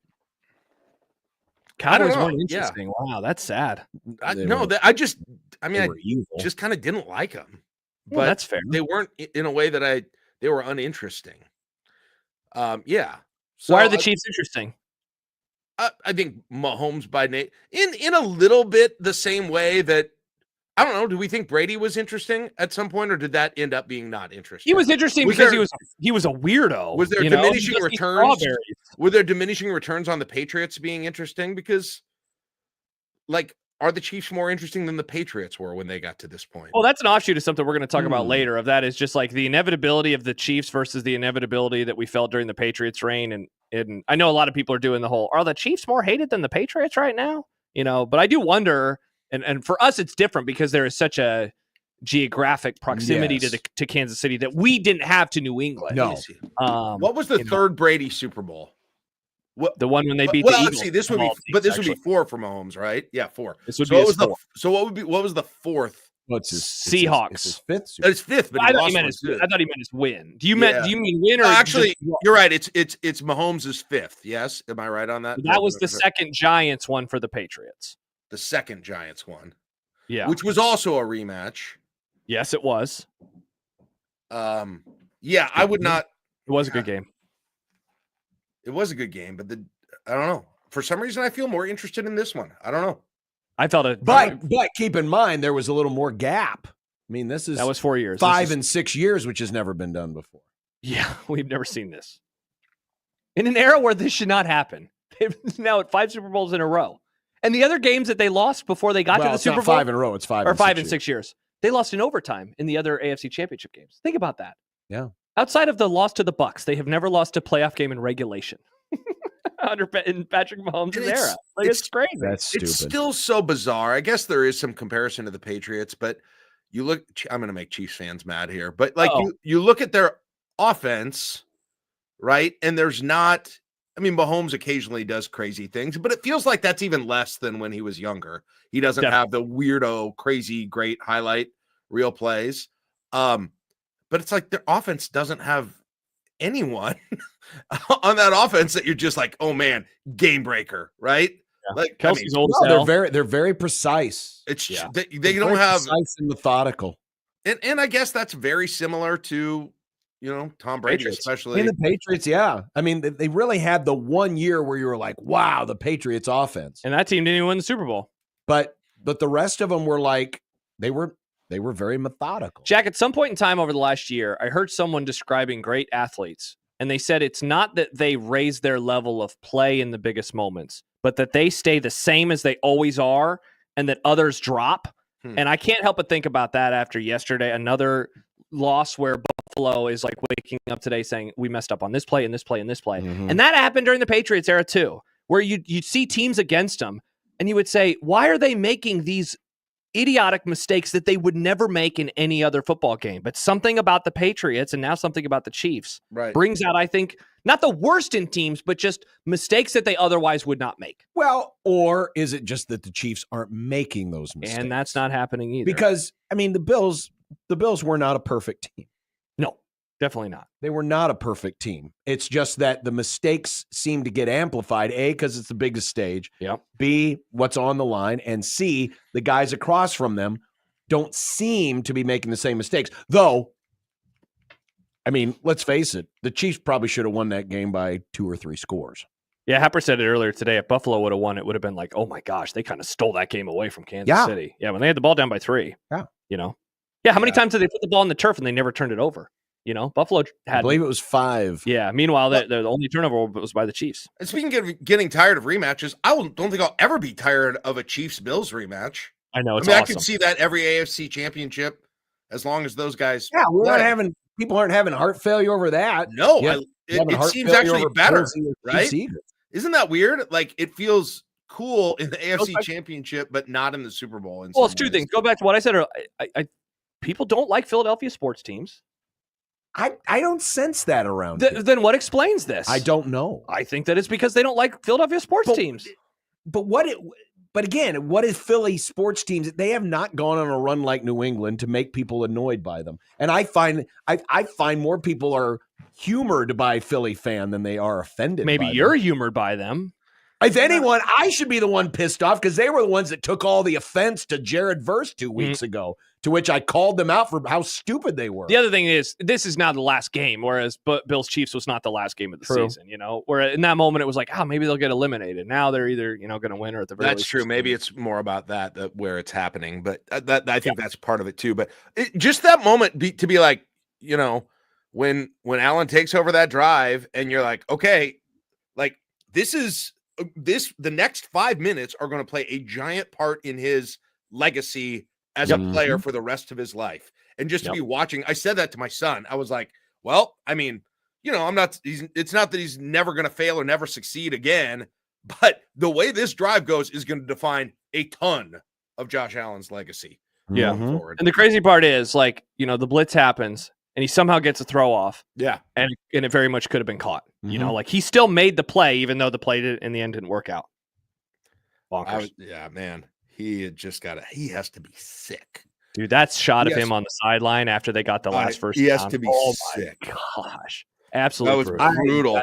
do not envy Bills fans. Yeah, because like, what do? That You was wake brutal. up today and you say, again, you beat them in the regular season. You know, at least this one was on the road, whereas last year they lost at home. But it's like, you just say, what can we do differently? Right. What can and I don't know what the answer is. You know, Yeah. it's why like I become more impressed with like great athletes that fall short every year, because his season now is done. He is not even in the last game, let alone winning the Super Bowl. And now he's going to have this whole off season where he's going to have to do all this work, put in all this time, and reclaim the Which mountain. he's already done 4 times. and then they still have to go through the season to get to January. Like, that's, oh my gosh. It's like, all right, you got to climb the mountain again. The boulder is all the way back down. Time to push it back up. I don't, John, I don't envy Bills fans either. It's like being a Nebraska basketball fan light. You know, it's not as bad as that, obviously, but it's like Wait a minute. it's How like is that even diet close? Nebraska I mean, ball. the Bills have been on the precipice of actually winning a championship. I mean, And Nebraska if was a anything, 3 you seed. got it reversed. Nebraska ball fan is Bills fan. No, you're Cubs fans, you're Bills fans. They don't know Unless- any. They have no idea.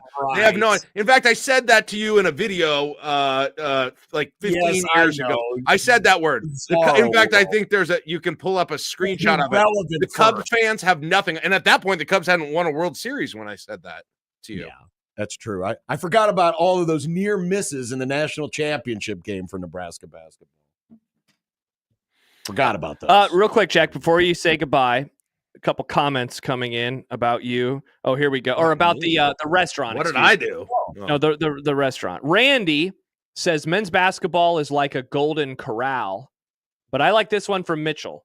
Nebraska basketball is Pizza Hut. Was good on occasion in the 90s. Now you order it, you remember how it tasted back then, but it gives you indigestion now.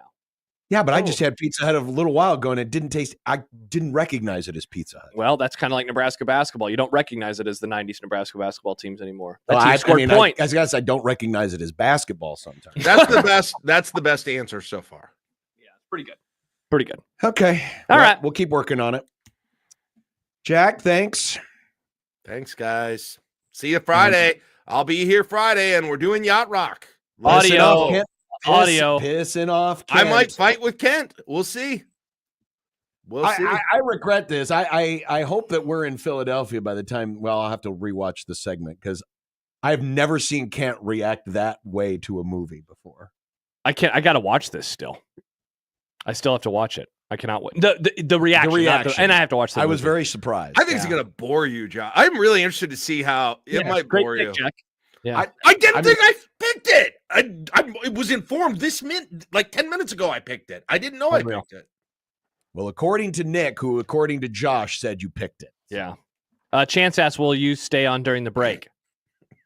Like this break, Chance? Or are you talking about just breaks in general? I mean, I guess I can do one more. One break. Wow. Another. Did you hear the gag I pulled on the? Did you hear the gag I pulled on him during the first break? No. What'd you do? I acted like I didn't know that I was on the mic because everybody always warns me, and I acted like I got a phone call to pay a bill, and I was like, okay, it's a Visa, and I started reading out the numbers, and it was like 4392. That's pretty funny. And people started to freak out, and then I go 69696969. Gotcha. That's pretty funny. At least you have that. Yep, he still has a sense of humor, even though his basketball team is garbage. Yeah, it's a sad tears of a clown, as one might say. Nice. Smokey Robinson, I believe, said that. Yes, he did. Back after this, 1620 The Zone.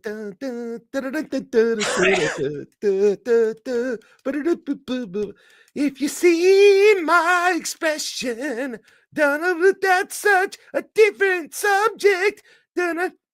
Yeah, Jimmy, but against who? Our Army. The one team I would be fine with Nebraska losing to. So you got that. I mean, they're my Army rifle is my favorite. Army and Navy rifle, I guess, are my 1A and 1B favorite rifle teams. And so, I can't really celebrate that. No, we can't. Even if there are wins, there are ones that make me feel disappointed inside somehow too. No, I need one of those classic Nebraska basketball out of nowhere. No one saw it coming. I can say this because we're on Orgies of Joy. That's I need a night of those at Pinnacle Bank Arena on Thursday night, which I think I'm sitting courtside for. So that's good. Wrestling Smash Michigan. I thought it was Michigan State, or maybe they have both of them. I don't know. All right, I'm here, Chance. What do you want to? Thank you, Kinky. Appreciate it. Yeah. So I'm on Friday, so I'll be back. I'll be back on the chat all for the entirety of the show, so that'll be fun. And it'll be a Friday, so that's good. We got to have a beer on Friday or two during the show. NRG, I guess, endorses that. Lets us do that. So, guess who you saw at the story? Said it was a non-Nebraska one. I might have to look at the roster. I haven't watched them very much this year. You like talking to yourself, Jack? Yeah, Steve, I do. Do you like it? Let's see. Let me look. Sorry, I'm gonna look up the roster on mine because I don't have it. Believe it or not, I don't have it memorized. Let's see. How about Mac Pedraza? How about, does she play for him? Mac Pedraza. She's really good on TV. She's like she came right out of playing and did some games this year. I thought she was like awesome. Nope. How about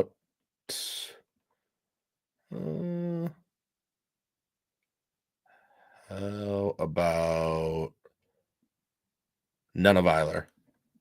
I'm running out of, there's not that many that I would recognize even that are not Nebraska players. I would maybe recognize Pedraza and maybe Nunneviler, and I watch a decent amount of volleyball. If it's not them, I won't have a good guess. So it would just be a name I'm reading, unless it was somebody transferred like Batenhorst or something. Is that true? Is Memorial Stadium potentially hosting the Bananas? That'd be cool. Did they really? I had a tweet in the middle of last season where I said the World Herald's headline, if they win the championship, should be Champagne, Supernovas. And did that ever happen?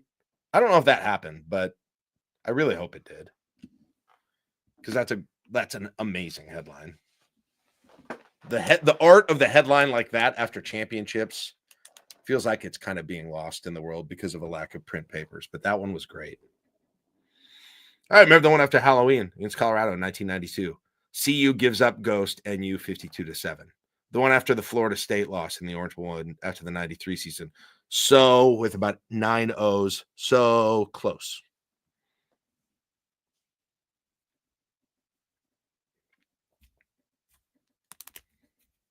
Oh, it's a long break today. Not asking to be really good. I hope I'm mediocre. I don't know what I'm not sure what. Maybe he's behind a little bit. I'm not sure what he's referring to. Or maybe I said something and I just forgot it. There's that too. I'm old. I forget stuff. I just forget names out of nowhere. Especially sports guys. If it's somebody in the last 10 years, can't remember it. If it's 30 years ago, I can remember an entire roster.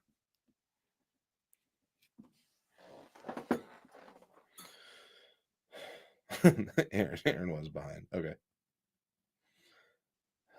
Yeah, go ahead. Tell me. Sure. Sorry, I quit guessing.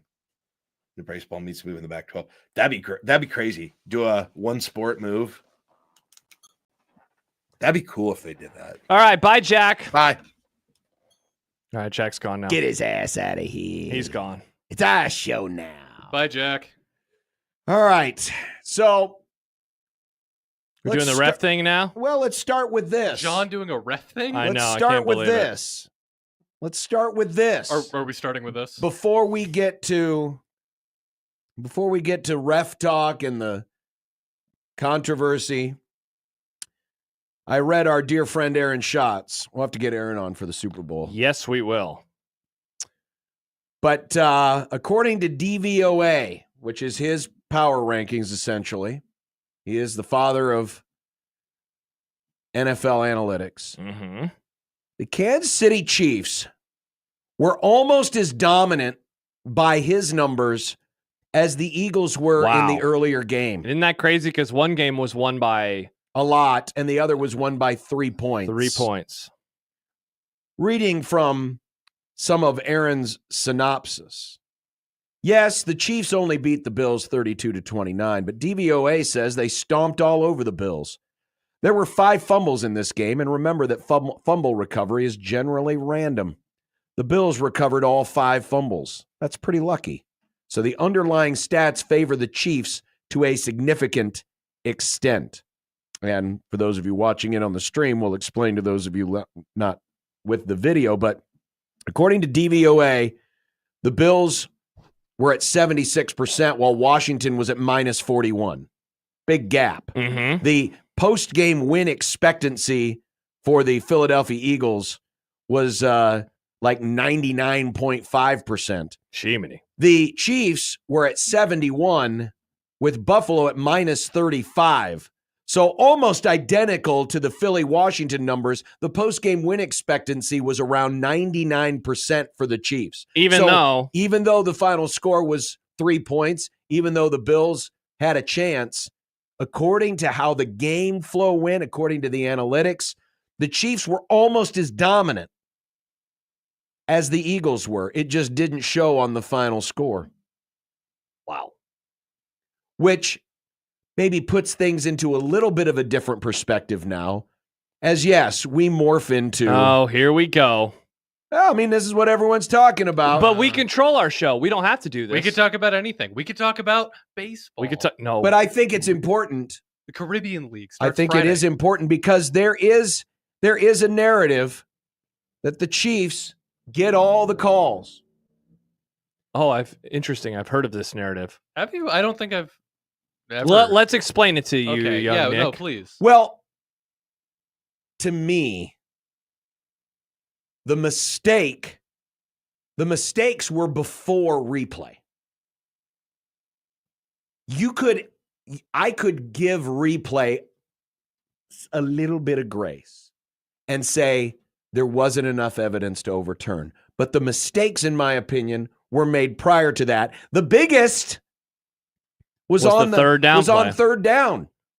3rd and 3, Chiefs 43-yard line. Dalton Kincaid catches a quick screen, Mm-hmm. dives forward, lands on the 40-yard line. And we've got a still shot of the game broadcast. And trust me, you're going to have to trust me on this one because I went back and forth. I zaprudered it, froze it at the spot. And so that's right when he went down, correct? Where he goes down, Okay. his elbow touches first, the ball is nestled in his hands, which is across his chest, and he's laying across the 40-yard line. But it should have been a first down on third down. And so what did they do? They hurry up to the line. They did. They spotted it short. And then that's when they ran the sneak. And then they ran. So they ran the sneak. The original sin is that the play before should have been a first. And like, not to do the Chiefs get all the calls, though. That's what this segment's about. Apparently, there was some poor spotting.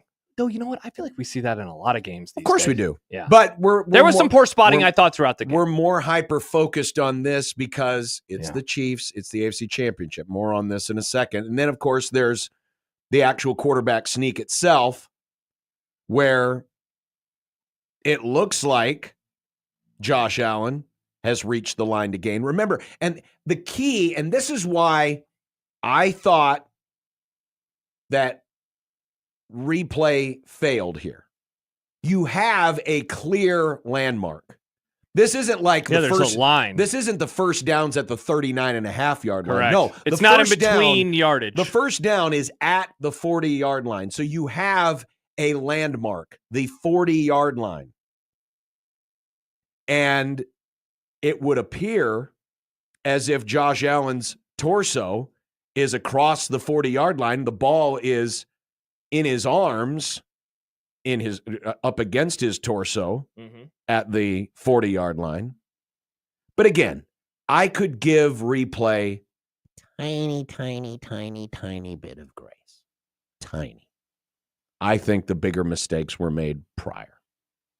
Yeah, I mean, so they talked about this on the Happer Show earlier, and I found it interesting. And look, perhaps this is, again, my bias of who I was rooting for in the game. But I'm also someone, and you know this about me, I don't believe in the conspiracy theory nonsense. And I don't want to engage with... Unless it deals with a drunk motorcycle cop. Yes, I want to deal with 1963. fun, old-school conspiracy theories about who killed the president. This is fun. I don't like the idea of a league putting thumbs on scales. That's not fun. This is a sport. It is supposed to be settled on the field. I don't want decided. So presidents are not fun. I think it's more interesting. I digress. Sounds like you're trying to bury your head in the sand, Josh. But what Wake up. What I was confused by, so you have this angle. Do you also have the angle from above? I don't. Because that was the one when they showed that, going into the commercial break. I was insanely confident. Yeah, they're going to overturn it. They're going to overturn it because I thought that the live angle, I thought this angle, I thought the original referee who's coming in, I thought every angle, and then especially above, I was like, yeah, he definitely got the first down. And I said to me, it was obvious, or maybe I'm trying to remember the exact word I used to describe it. But I got some response of like, he for sure got it. You can say that definitively. It's like, if you get it by a half of a yard, to me, that is, he for sure got the first down. And so I thought in that moment, he for sure got the first down. Sure. You're right about the third down play. And then they rush to the line of scrimmage. And, who knows, maybe if they get the eye in the sky, which of course is very inconsistent. Sometimes you get the eye in the sky, sometimes you don't. And, this play is what it is. I thought he got it, but I would also say, and do we have more plays to look at? Are we going to do other plays? Okay. So the thing though, this is the only play that really is worth the game is at this moment in time, the Bills are up by a point. The Chiefs then go down and score. They get a 2. So then it's a 7-point lead.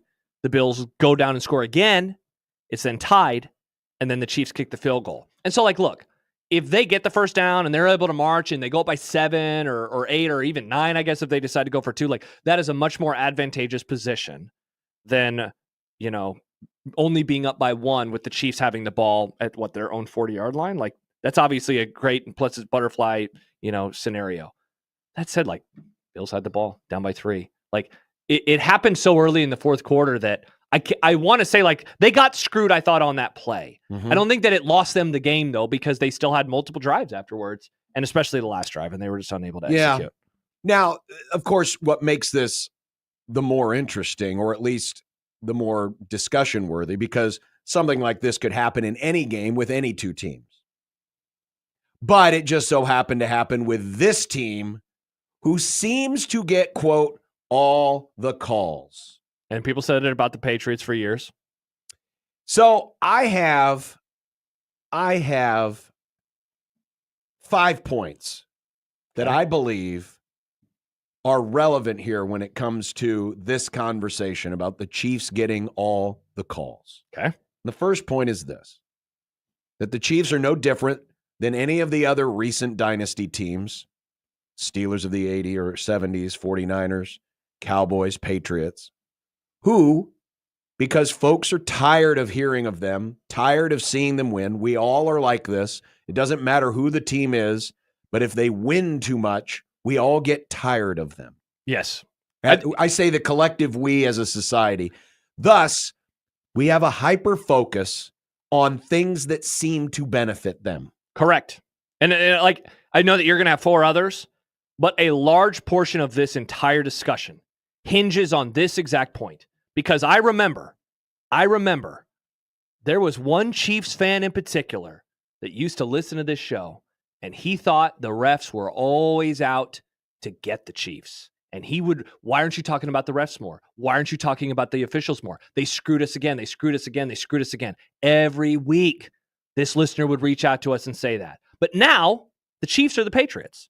Now the Chiefs are the Cowboys. Now the Chiefs are the 49ers. Now the Chiefs are the Steelers. They are. And so, today, they are the team that, if you're a Bills fan, or if you're just a fan who is wanting something different, they are the team that you look at and say, how did they get that call when, if the shoe was on the other foot? I mean, people said it about the interception too, or the reception rather, by the Chiefs, that if it would have been reversed, it would have either been called incomplete or an interception by Kansas City. And I can't prove that. I don't think it would have. I thought it was a catch, but I'm full of multitudes, I guess. Now, just like those other dynasties that I mentioned, the Chiefs do get the benefit of the doubt, as other dynasties have, to have calls go their way. And as other superstars have. And the best example I come up with is Greg Maddux. Greg Maddux for a long time used to get an extra 3, 4, 5, 6 inches off the outside corner because of his excellence. He was so good. And then eventually, humans tend to kind of like, they start to see things. It's because, he couldn't have missed the zone because he's Greg Maddux. Well, of course that could have been a hold because it happened against the Chiefs. So I do acknowledge, and this happens, when something or someone gets so good, they get the benefit of the doubt. They get more benefit of the doubt. John. And so that's what greatness begats. This is not a knock on the Chiefs. If anything, it's a compliment to the Chiefs, where as humans, we will tend to err towards the side of the safest place. And the safest place is, of course the Chiefs didn't do that. Or of course that happened to the Chiefs because they're good. John, what is Michael Jordan's most famous play as a basketball player with the Chicago Bulls? I mean, one of the first ones is the shot he hit over Craig Elo That's pretty good. in Cleveland. But, I'll just go to the last one, his last play. oh, sure. Yeah, the win against Utah. Byron Russell, did he slip or did he get a little push from MJ? Yeah. But MJ, because he's MJ, got the benefit of the doubt. Sure. And again, I'm fine with that. I think that's real. I think that is real because if you're an official and you're like, well, he's really good, why would he make the mistake? He's really good. The third point. Yeah, and this is obviously a huge one too. We have more camera angles. We have HD TV. Yes. We have officiating experts on the broadcasts, making it easier to second guess, thus heightening the perception that the Chiefs get the benefit of the doubt. I guess the Patriots are the next nearest example because most of their championships happen in an HD era with officiating experts in the booth. But I don't know about you. And this may be perception as well. It seems to me that the officiating experts, the Gene Sterators, oh my God, I forget his name on Fox. Terry the GOAT. Yeah. The original, Mike Pereira. Yeah. The Mike Pereiras, the Terry McCaulleys seem nowadays to be even more critical than they used to be. In other words, they seem to disagree more with the calls that are being made. We saw it last than week they used to be. when Kansas City played Houston, and we they saw came it yesterday. back. Yeah. Gene thought both times Yeah. the pass, he thought that was incomplete. Yep. And he thought it was a first down. Yes. Both times. They It went into the seems break for that both way. of them, and he was like, yep, probably going to be overturned. So this adds more legitimacy when the experts... when an ex-ref, Yeah. the expert says, yeah, I think it should have gone the other way. And that feeds the beast. Sure. And because we have HD TV, because we have more camera angles, we all get to see these from better angles and you can slow it than down. we ever have before. And you can slow it down. This one wasn't 4K. This was not in 4K, no. Number 4, the rule changes, especially those that protect the quarterbacks, which in my opinion are more sensitive and more overprotective than ever before, thus draws the potential for more flags. This doesn't apply to yesterday, but it did apply to last week when Mahomes got 2 benefit of the doubt calls on plays I thought were horribly officiated. Well, and 2 years ago when they beat Cincinnati, that game is very famous for the penalty when he's going out of bounds. Correct. And the shove happened. So yeah, while you're right, it did not affect it yesterday. That will always be there. But this, and with this, the question at the top is refs heart Chiefs ? You have to discuss that when discussing that topic. Yeah. And then the final one is that social media and what I call the chit chat media, us, ESPN, NFL Network, all those, allows for these things to become more of a talking point. Thus, it becomes an echo chamber. Well, I'll add one more thing on top of that, too. We love believing that someone else is pulling levers. Like, there's a comment from Triggered Ryan who says, Josh thinking the NFL is about sports is laughable. All these leagues are in the entertainment business. If they weren't, we wouldn't be talking about all the TV money and ratings, except that these leagues have the power to do what they want or get used to it. See, like, that mindset is out there in all walks of life. Sure. Why wouldn't it be there in sports? Like, I keep saying with every point, man, that we could just boil it down to that. But I do think a distrust in society, a distrust in power that we have seen really ramp up in the era of social media, and in the era of echo chambers, and in the era of podcasts or blogs or whatever you want to do where you can find your viewpoint. I think that Ryan's opinion is stupid. I do. But I know that there are many others who are out there who are like, Josh, you're the one who's the idiot for not thinking that the NFL didn't want them in another Super Bowl. And we can only argue with each other and say, no, that's not the case. No, that's the case. I can't convince him and he can't convince me, which then in a way kind of feeds the beast even more. The Super Bowl is going to have big ratings no matter who's in it. Yeah, for sure. And if it's true that there is starting to become Chiefs fatigue, then wouldn't they want the Bills in the Super Bowl? You would think. Yeah.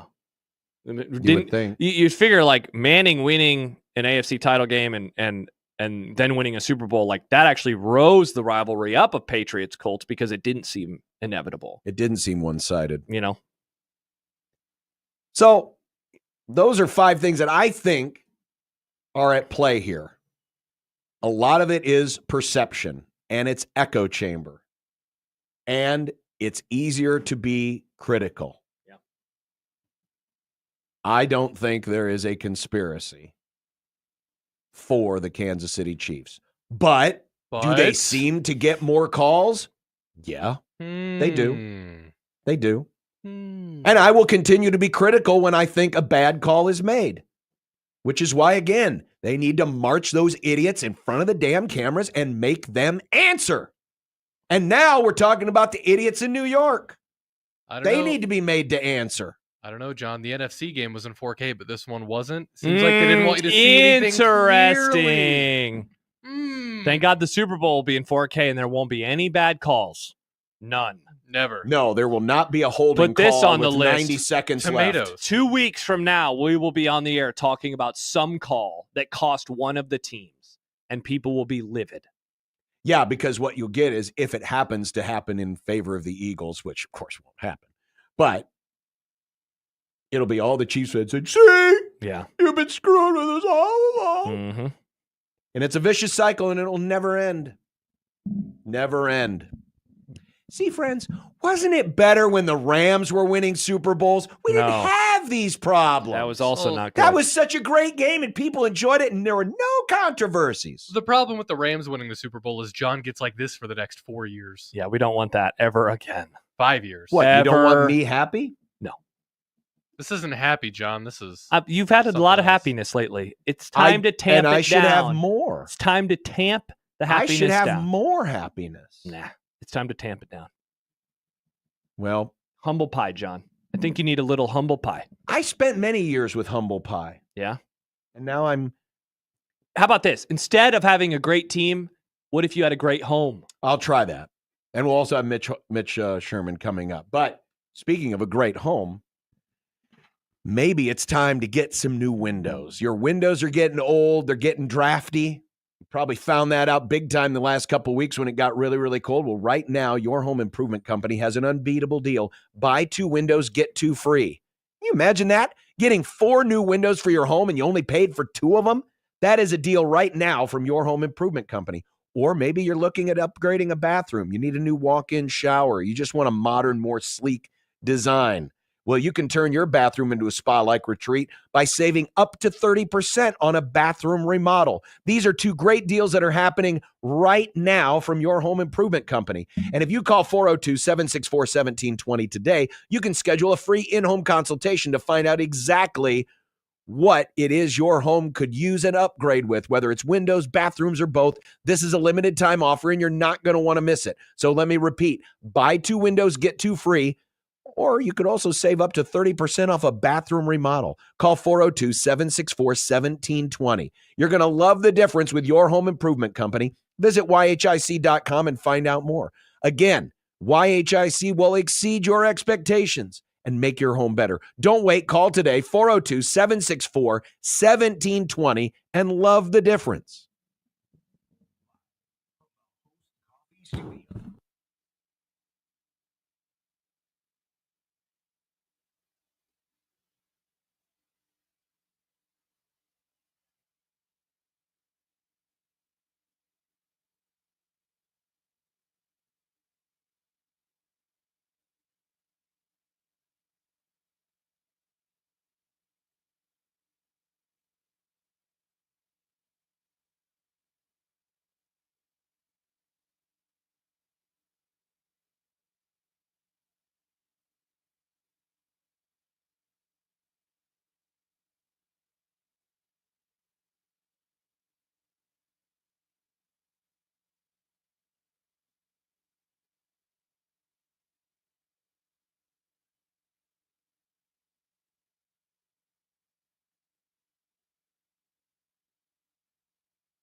Mitch Sherman of The Athletic joining us.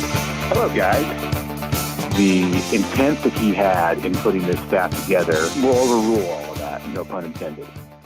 Yeah, you've got to get bigger and bolder every time, right? Call Mitch. Call Mitch. Call Mitch. Call Mitch. Mitch. Mitch. Mitch. Mitch. That's right. Mitch. I keep forgetting. Mitch. You know what? You know what this is? This is karma. This is karma. You know what I did today when I got here? Did you yell at Nick? No, I didn't yell. Actually, I came in and I said, "Hi, Nick. How's everything He going?" asked me an ominous question. He's like, "Hey, Nick, you hear any news?" I'm like, "No." No, What news should I have I was heard? just checking. what I was is it? just checking in. Now I'm curious. Nope. See? I was just checking in. And then he's been in a mood all day. I think he's mad about I something. showed up and I asked John a question immediately. He's like, "What are you talking about?" I'm like, "I'm That's just, because it was a stupid question. just trying to make a little small talk with my pal John." Yeah, but that was a stupid question. Well, no such thing as stupid questions. But John, just anyway, stupid people. The karma for my buttons not working. Yeah.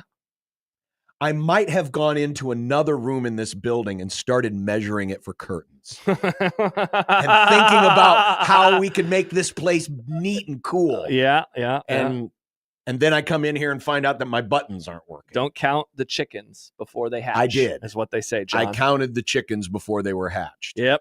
Hi, Mitch. Hello, Mitch. Hello. You guys, John, you sound much better this week. I feel better. I feel better. A little Mitch, bit. have you gotten sick at all lately? It's going around all over the place in Omaha. I don't want to jinx myself. Okay. My wife has had it for the last 4 or 5 days, but no, I've been okay. In fact, your timing, it was perfectly timed that you guys were late today. If you'd have called on time, I either wouldn't have answered or I would have been completely out of breath. Oh. And that's entirely clean. Nothing, don't read anything into that. I will explain to you why. There's a reason why that involves a story that I'm working on. I know both of you will be very interested to read in about 2 or 3 weeks. So that is the reason that on this Monday, January 27th, I'm still slightly out of breath as we start. Can you give us a tease? He's out of breath. Yeah, I got a call in the middle of a workout, which delayed me from getting off the Peloton bike until 3:55. I got a call that I was unable to not take. It was a call from someone that I absolutely had to take for this story. Well, now I'm very intrigued. I am too. And I can't wait to read this story. Because my guess, Mitch, was like, you got to run a race with a track and field star. Because I was like, maybe that's why he's out of breath. What?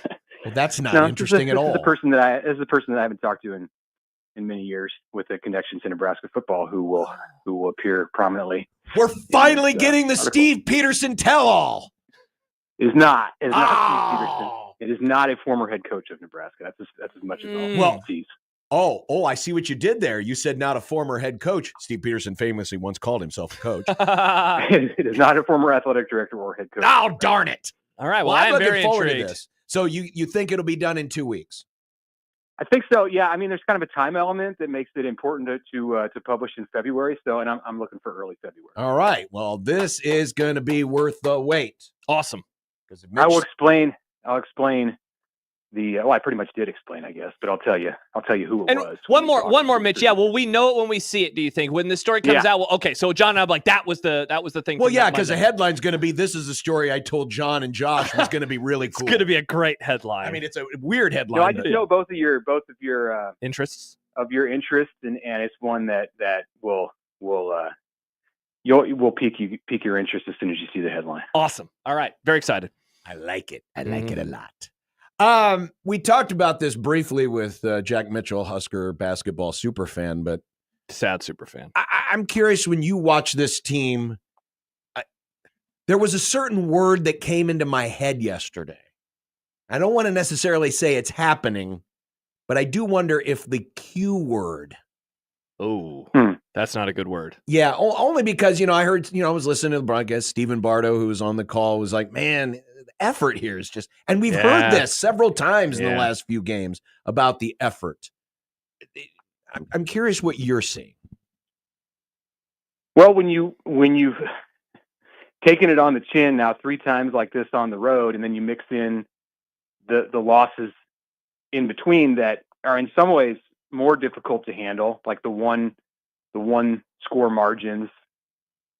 I don't think that I think when you build a team and you have months to get yourself together and you work hard in the gym for hours, in the weight room for hours every week, like it very rarely gets to the point where a team quits. Like we've heard over the years with Nebraska football, when the seasons have just gone in the tank, one of the things that coaches and leaders on those teams have said is, well, the guys are still coming every day and they're trying and they're giving everything they got. And I think, like, well, that's if it's not that, then that would be if you don't get that, that's the minimum. Like, if you don't get that, then you're really looking at something that is systemic and a serious problem, like beyond what we see with Nebraska basketball right now, and really probably beyond anything we've seen with Nebraska football. Like, they have so much invested that quitting is not an option. And that's not really what I see. I mean, has it ever happened to teams? Yeah. It's not generally something I've ever seen at Nebraska. I've seen teams that get so down on themselves that it looks like their care factor has fallen off. But I don't think that's what it is with this group. I in some ways, like right now, they're down on their luck for sure. And the confidence is in the dumps, and they've had this rough stretch of games. But I think what it is kind of just the reality of this team. And at the start of the year, I had real questions when I watched them, because it looked to me like they had two players who were big time players, or not even that, just like players who were the pieces that you needed in a starting lineup in the Big Ten. And then everybody else, they were all just like these little parts around that. And then we got lured into believing that Fred Hoiberg had worked some magic with this group in December, and even late November, all of December into January. But maybe this is kind of just who they are. And on top of that, there's like a big disappointment factor and confidence and everything that you see out there on the court. And the schedule has been unkind.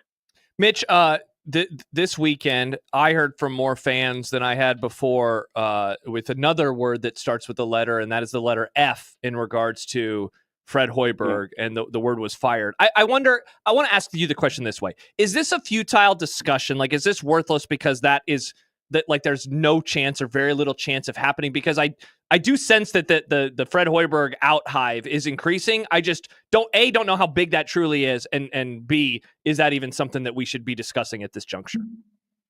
I don't think so. Yeah. I think he bought himself a good amount of time with what happened the last couple of years. And if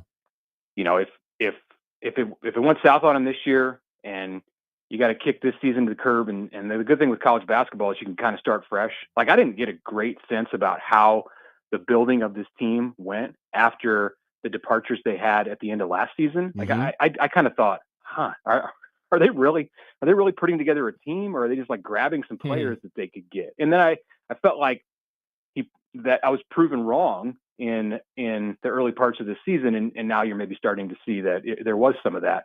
I don't know. Like, he's a good coach, and like, you don't go from being a good coach to a bad coach because you had a bad month or a bad 2 months. Like, there's the money factor, and like where Nebraska's walking into in terms of the financial landscape of college sports, where you don't do that unless it's a situation where we've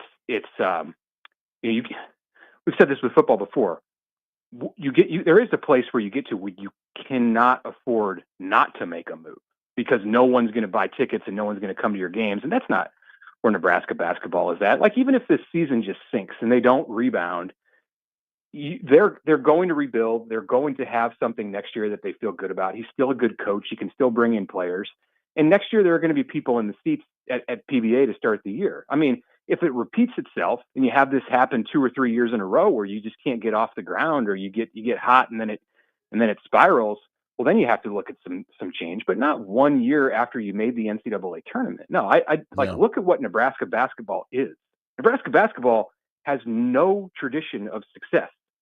So you don't want to sabotage yourself by taking one good thing that you have with a good coach, by all accounts, and Fred Hoiberg, and somebody who knows how to win, and say, we're going to throw you out because you had a bad month or a bad 2 months or a bad 3 months. Like, that's just, to me, a non-starter. It's interesting the way you put that, but it's true. I mean, sometimes the history can be to your detriment, but sometimes the history can be to your benefit because there hasn't been, especially recently. I'm sure some will say, "What? Well, but in the 90s, they made 4 tournaments in a row." Yeah, but that was 30 years ago. Different era of the sport. Yeah, I can't remember where the stat was. I think it was Jack and someone was might have been Caleb Henry, friend of the Grum. But Nebraska could lose several games, still many more games this year, and still have a better 3-year run than any 3-year run that has been had in the last decade. Oh my gosh! I think it was they could lose out, right? Yeah, I think that's what it was. I'll have to look back during the break and see, but wow, it was something that was really eye popping. Even if that wasn't the case, I mean, you have to look at who you have and who he is, and do you believe in him, and do you think that he can bring it back? Yeah, I mean, there's also a part. I'll play devil's advocate with myself. There's a part that says, well, he was given a chance once before he failed once before, and he got a reprieve, and he fixed it. So, to me, that says like that he can do it, and I don't think that factors into any. I don't even think there's a decision for Troy Dannon. I think he has to look at it, and let's assume they don't make some kind of a miraculous turnaround this year. When you get to March and it's over, I think they have to sit down and just say, all right, what needs to be fixed? Like this is obviously they're coming back. Yeah, here's the tweet from Caleb. Nebraska could lose the next 11 games, and this will still be the best 3-season stretch, 51-46, for the Huskers since the final 3 years in the Big 12, 52-44. Wow. And that team none of those teams made the tournament. No. But they did have a win over Texas in that stretch. Yes. That was pretty cool. But this stretch had a win over Purdue. It did. Had a was win over number one in team. the country. Yeah. Texas was not number one when they beat Texas. Wow. That is a wild stat. It is a wild stat. Mitch, completely unrelated to hoops. And I'm going to apologize to my co-host for asking a question about the spring game. But you mentioned in your column today, you essentially wondered aloud with I actually had the same question. Okay, good. With athletes who earn 6- and 7-figure salaries, with players rehabbing, a lot of freshmen, will they be able to stage a spring game, given just the lack of players or the lack of players that they would want to move forward with? I wonder, A, what your answer is, but also B, like big picture, we've been wondering forever, like what's the spring game going to look like moving forward? Like it seems like we might be at the beginning stages of that weekend or that game turning into something entirely different because of if anything, the economics of college football today. Yeah, well, that question was presented in the context, and go check out the article on The Athletic, of the things that we need to ask Matt Rule since it's been 30 days. It's been 30 days since we last had the chance to sit down with him in a press conference setting. So one of the first things is what's going on with spring football? What's the outlook for spring football? Because in the last 2 years, Nebraska has announced the date of the spring game in November or December. So we're well past that. And if you're going to sell tickets, like it would be up to the benefit of the football program to have tickets on sale long ago. I mean, by now, maybe some years they haven't gone on sale till January, and they've just announced the date of the game earlier. That's very reasonable, very, very much possible. But we're about to February. I think the answer after this season, when you're at 105, they're not at 105 right now. Like they're 20, 25, 26 over. Yeah. But when you're at 105, and I don't know that they're going to be at 105 in the spring. Well, they might be because some freshmen won't have enrolled. That'd be under 105. No, you can't have a spring game. You can't have a spring game like we know spring games to be with full contact and TV and all of that. It's going to have to be this year. This year maybe is like the in between thing. That's kind of what I'd anticipate. There's going to be some kind of a game, but I don't think it's going to look like the game that we saw last year. Maybe it will. Maybe they'll find a way. I'd be a little bit surprised at this point. They'll do something, and I think they're probably trying to reimagine what to do with the end of the spring. Is it one of the 15 practices, or is it just some kind of a festival? If you have it as one of the 15 practices, how do you get something out of that for the team, or do you just kind of sacrifice that one and say we're just going to have fun and do things with the fans and maybe involve some other aspects of the athletic department? I don't know, have a concert. Like there's changes that are absolutely coming to spring football, and it could just be moving it out of the spring. Like that might ultimately be what happens. But I think first you're going to see kind of the death of spring games as we've known them for the last I don't know, several decades. Big news in the Big Ten this past weekend was that Penn State has went and hired away Ohio State's defensive coordinator, Jim Knowles, and is set to make him a $3 million man, which is one of the highest paid coordinators in all of college football. It's obviously a significant move, but how significant given it's happening in conference and it's almost seemingly opened up another front in this ongoing war of how to outspend your next nearest opponent. I guess the 20 mil you have to come up with for revenue sharing isn't scaring Penn State away from breaking new boundaries with its coordinators. They're building a new stadium, everything. It's crazy. I wonder if Dana Holgerson ripped the copy of that article off the printer in the Nebraska football office and took it into Matt Rule's office and said, "Look what this guy's getting." That's a lot. It wasn't long ago when that was a great salary for a head coach. Yeah. And now you have coordinator, but look at who the coordinators are at this level. I mean, Ohio State's other coordinator was Chip Kelly. So he's basically a head coach masquerading as a coordinator because he doesn't want to deal with everything that head coaches deal with. And it kind of reeks of the SEC, where you've seen teams just ravage the coaching staff. So like the first place that SEC schools look when they go to fill spots on their coaching staffs are other SEC coaching staffs, and some of that's come to the Big Ten. By the way, of course we got some salary information on John Butler and Dana Holgerson. They're set to make a combined $2.3 million, which is less. So two Nebraska coordinators equals one Jim Knowles and an extra $700,000. Mm-hmm.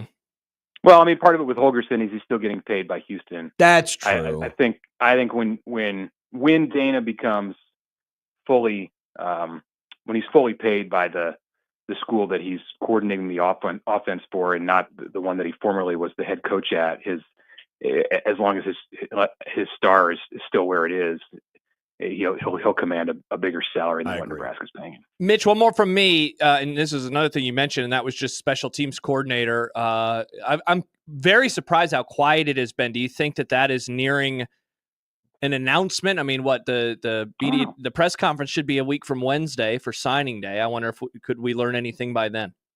What? I mean, are they going to have a press conference for signing day or not signing? Good question. Yeah, I guess that's a good question. There's no commits in the late signing period for 2025. I would think that that we're still going to get Matt Rule here in the next 2 weeks. I mean, coaches, and he was in Arizona today. We saw that on his social media. Looked like he was at Basha High School, big time program there in on the east side of Phoenix. But I would think in the next week to 10 days, yeah, we're gonna hear from him. So could it come with a special teams coordinator announcement? Yeah, I mean, football is going to be done. There's 2 teams left playing. He does have a coach on one of those staffs that's waiting to join Nebraska. I don't think there's more than one. So I don't know. I feel like I'm more curious. I'm not as curious. I mean, I am curious who the coach is, and what their setup is going to be with coaching special teams. Is it going to be a one-man operation with a special teams coordinator? Are they going to hire a couple coaches and split up the work? I mean, you could do that. Maybe they decide it's too big of a job and too important of a job for one coach. That seems unorthodox and unnecessary, but hey, throw the money around if you got it. I'm more interested in what the approach is. Like, how are they going to attack special teams to make it different? Because you can bring in a new coordinator, you can bring in a couple new coaches, you can bring in a new punter and long snapper and kick returner out of the transfer portal. But if everything else is the same on special teams and just the way they prepare for practices and the way they prepare for games and game plan scheme, like, it's not going to make that much of a difference. They have to have a full, as Matt Rule said after the Pinstripe Bowl, a complete and total overhaul of special teams. So they've had a month. It'll be more than a month when we next hear from Rule. What's that complete and total overhaul look like beyond the name of the coordinator?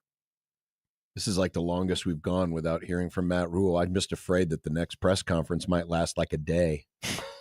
because he'll have so much to say. Like at least in a busy, newsy time of the year. Like maybe in the summer, he's gone longer, but then there's times where he's available on some informal levels at camps or satellite camps. So it has been a while.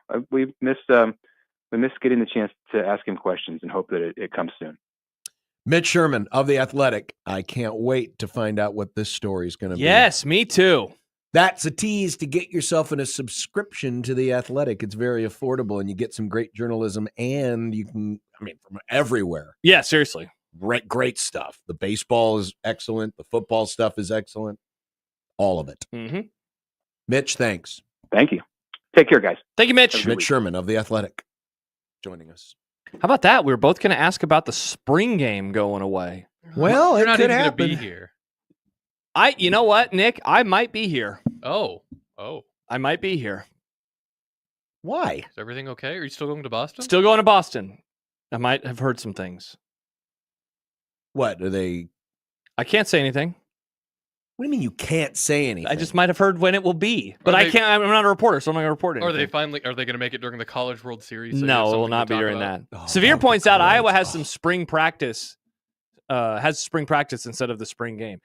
I had never thought of it. They do, but remember, it has now become a thing here. Well, yeah, and it makes them money. So it does make them money. I understand them wanting to keep it as close to what it has been as possible. The good thing is, no matter what the future of the spring game happens to be, it has gone from what it was when you were a kid to what it was when I was a kid to like something else entirely. So this isn't going to be this like, whoa, it's now 7-on-7. Like it's kind of been that way, over the last handful of years. So I don't think it's going to be as drastic as it would have been if in 1984 it would have gone from what it was for you to the next year, like a 7-on-7 spring game.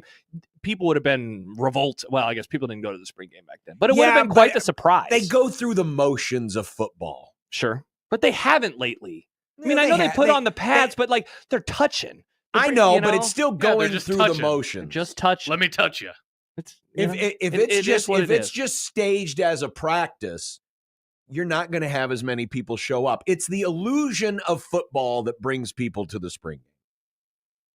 If there's no more illusion of football, they had that one. What year was that when Frost did the open practice and they just invited folks in? Oh, in 2021. Yeah. I mean, they had a decent crowd there, but you're not going to push capacity of the stadium. Sure. For anything like that. But, I mean, and Mitch brings up a great point. In an era of 105, which it's not at that right now, there's still 26 players above it. Is that what it was? Or are they at 131?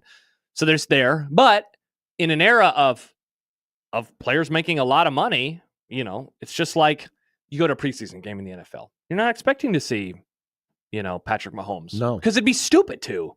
Yeah. That game doesn't matter. And it's the same thing with the spring game. Now, quarterbacks in these have always worn the green jerseys. But, I mean, look at the wide receivers, for example. Yeah. Hey, you were able to land Dane Key from the transfer portal. You were able to bring back Ja'Cory Barney. Like, do you really want this guy out there running a ton of routes when he could get hurt? And then suddenly your high-priced receiver? Even though that risk has always been there. Yeah, but now there's money attached to it, and it is different. Well, there's money attached to it, but I think the other part of it that's important is the numbers.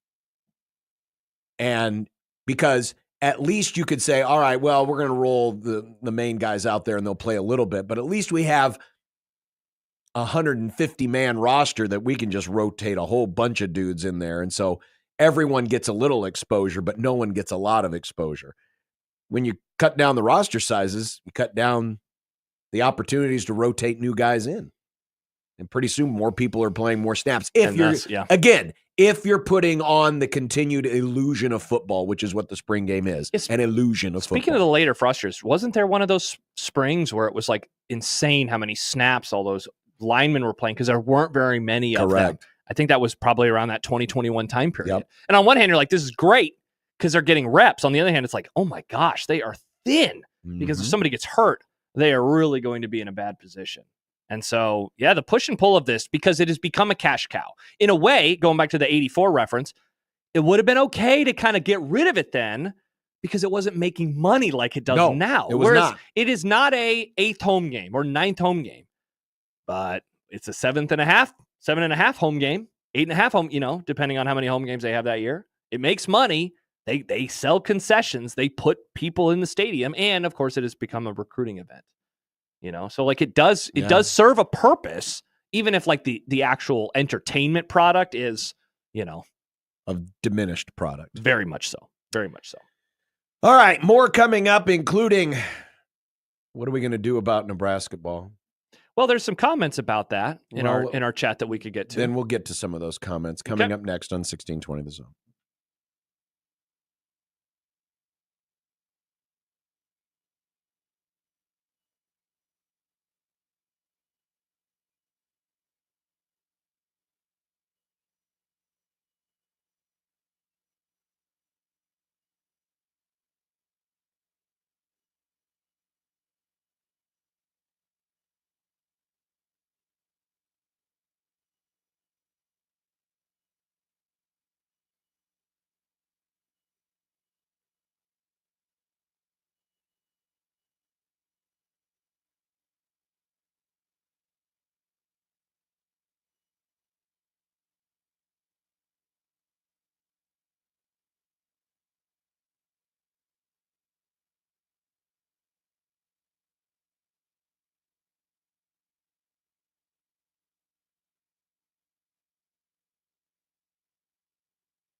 Listen every morning with Gary and Matt for a chance to win $100. They're giving away $100. What?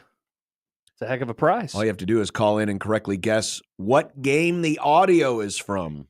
Oh. I assume they play some audio from a game. You guess the game, and then you can win $100. More details at 1620thezone.com. I love games like that, mainly because I think I'd be good at it. That's why you can't do it. Yeah. That's true. You're a sicko. You're ineligible. I do have that weird memory thing going on. I mentioned to Mitch Sherman of The Athletic last segment, the Q word. QAnon? Not that word, Nick. Oh, nope. Good. Nope. QAnon would be good for Nebraska ball right now. What? State your case, Can please. you elaborate? Well, he's saying he wants Aaron Rodgers to be the new coach. I didn't say that. Okay. But the Q word being quit. And it's not, I don't think this team has quit on Hoiberg, but I do think it's in the neighborhood of quit. It is defeated. Yes. This team defeated seems is a good word. Defeated. Yeah. They were down. Like going into games already assuming the worst is going to happen. Like the person who always walks into a room, it seems like they have a dark cloud over their head. That is Nebraska ball right now. Well, look at Nebraska ball, John. Look at the way that yesterday's game started, where just minutes in, I mean, essentially, I know that I've been joking about it all day, but if you want to turn the ball off or the game off, it's 19-2 with 15:06 to go in the first half.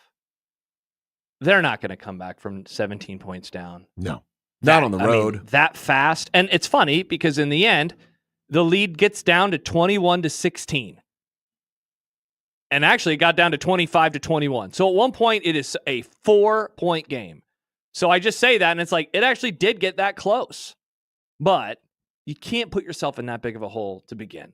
And I think that is a good word to begin the conversation with. I don't think they've quit either. Not yet. But I think that this is very much a defeated bunch where every game you're just wondering, how will they lose this time? Will they be competitive? And sadly, the losses at home, they're just losses. And then the losses on the road, they are uncompetitive in quite a few of these games. Yeah. Too many of these conference games so far this year. Right now, they're sitting at 12-8. Right now, they are outside looking in on the Big Ten tournament. Brutal. Someone did a simulation, 100,000 simulation. 100,000 times they simulated the rest of the season. And of 100,000 simulations, the number of times that Nebraska basketball misses the conference tournament is 43,747. So basically, they have a 44% chance of missing the tournament. Wow, That's based on the remaining schedule and who they're in competition with. That is way too close to 50-50 than it should be. The Rutgers is at 47% chance of missing. Minnesota's at 60. Washington is at 90%. John, the last Saturday of the NFL regular season, they beat UCLA at home. And at that moment, they were 12-2. Yeah. They were 2-1 in conference. A few days later, they were up by 15 points in the second half against Iowa. Mm-hmm. And they have not won a game since. And they have lost by scores of 36-3, 10 against Iowa, by the way. I didn't mention that one. 3, 5, and then another 28-point defeat. I mean, when you think of where they were a month ago, and, I keep wondering what's changed. And there's a part of me, and Mitch mentioned this, and now I'm going to put my own words on it, my own spin on it. I think they were playing above their level early. Whether it's it's the Creighton game, even the St. Mary's game, and their bounce back against Indiana really did cover up the warts of that previous Saturday's loss to Michigan State when they got absolutely smoked. But you look at the games and you watch them all these bye games essentially, and they would win, and they would win by double figures. But it wasn't really ever pretty. It was difficult. It was hard. Honestly, it was like the start of the NFC Championship yesterday. Washington, every yard is like this battle, and they're moving. It takes them forever, and then they get a field goal. And then first play, Eagles score a touchdown. And that's how Nebraska's offense has felt at times this year, where their possessions are a struggle, and when they get an open look, it's like something to behold. And then sometimes they make it, and sometimes they don't. And I think they played over their skis. And now they have, I do think that the competition is better, but I still don't think that explains everything. I think it's more reversing to the mean of who they probably were in the first half. It's just that they got a schedule that was filled with a bunch of teams that they were able to take advantage of. And I think if there's a criticism to be lobbed, it is that they made the non-conference and have made the non-conference way too easy for themselves. Because they've wanted to pile up wins. And I think that's a mistake. When you play in a league like the Big Ten, where you have so many more teams, and remember, you didn't add a bunch of bozos. You added Oregon and Dana Altman. You added UCLA and their tradition. USC has been fair to decent. Mm-hmm. Washington's probably the one that's like, you didn't probably add a whole lot there. To an already very deep conference. And I don't think you do yourself any favors when you just schedule a bunch of bye games and you don't challenge yourself. And I'm not saying they need to go out and play a murderer's row, but I do think they need at least a couple more equal to, if not greater than, programs than themselves in the non-conference, just so they have a better idea of what they're in store for when the big boys come to town. So I do think that's part of it. Now, would that have necessarily helped this year's team? I don't know. If anything, maybe it would have given us a better indication that something like this is going to happen. Maybe it speed up the process that we find ourselves discussing, Perhaps. Hey, let me read these comments earlier from Jimmy, because Mitch Sherman mentioned that Hoiberg's a good coach. And Jimmy said he's a good coach on what standards? Iowa State has won more without him. He was awful in the NBA. What has Fred done? He had a couple good seasons at ISU, and they seem just fine without him. And then he adds a question of what's his ceiling. I do think he is a good coach, but it is hard, like the exercise of tell me he's a good coach without talking about Iowa State. It's hard to do that. Well, of course it is. It's very, very difficult to do that. And when you consider the changes of this sport, that also is like this fascinating wrinkle of it's like this. If Urban Meyer came back to college football tomorrow and Urban Meyer really struggled and you kept saying, but he was good at Florida and he was good at Ohio State. He was good at Florida. He was good at Ohio State. At a certain point, first of all, it's not those days anymore and he's not there anymore. But also college football, like college basketball in 2025, is way different than it was when he was at Iowa State. But there's also this part of me, given I've grown up watching this program, and you have too with a few more years on me, and I hate the question of like, who are you going to get? But like, I mean, the guy had a tremendous college basketball resume, and they're not going to be able to get somebody with a better resume than that ever. I don't think that they will ever be able to find a basketball coach that has the resume of him. I thought resume-wise, you could make an argument it was the best hire the program has ever made in any sport. Well, see, and that's... And I know it's scary to say. Here's the issue. Here's one of the issues, because I can hear Jimmy out on one thing. In a lot of ways, as a coach, Fred Hoiberg was born on third base. His first job was Iowa State, his alma mater, a solid basketball program. Has institutional knowledge of the place. Then you go to the Bulls. Yeah. It's an NBA job. Yeah. And it's a big market job. Need we say any more? No. And then you're going to a Big Ten job, Nebraska. There was no coming up through the ranks. Sure. There was no learning on the fly. I mean, the learning was, here you go, Iowa State. Here you go, Chicago Bulls. Here you go, Nebraska. And I do wonder if maybe our perception of Fred as a coach is affected by the fact that he's only coached at, we'll call them name programs. I know Nebraska basketball hasn't been a great Division I program, but it's still a name. It's a state school in a preeminent conference. In a way, are you saying he has never had to do more with less? Nope. And now this is the place where you have to do that. Yeah. You have to make chicken whatever out of chicken whatever, right? To a degree. Like this absolutely. I know Big Ten money. I know all these things. But I've always wondered about the level of care that university has for the basketball program. It's something we've wondered aloud for years. Lee Barfnick used to write about it all the time. You know, the institution, like, we care. We have to have this program, succeed. I've never really thought that was there.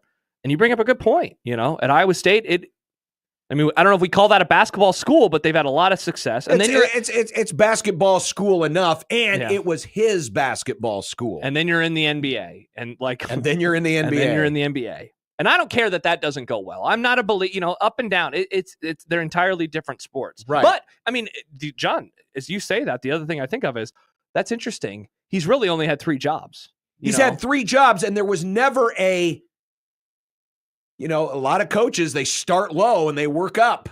Yeah. There was no starting low. It was, here you go. Power job immediately. Bingo. And they had the run to the Sweet 16. Like, he has a really good year, And this is not to say, and this is not questioning anyone's basketball acumen, but there's more to coaching than just drawing up plays and X's and O's.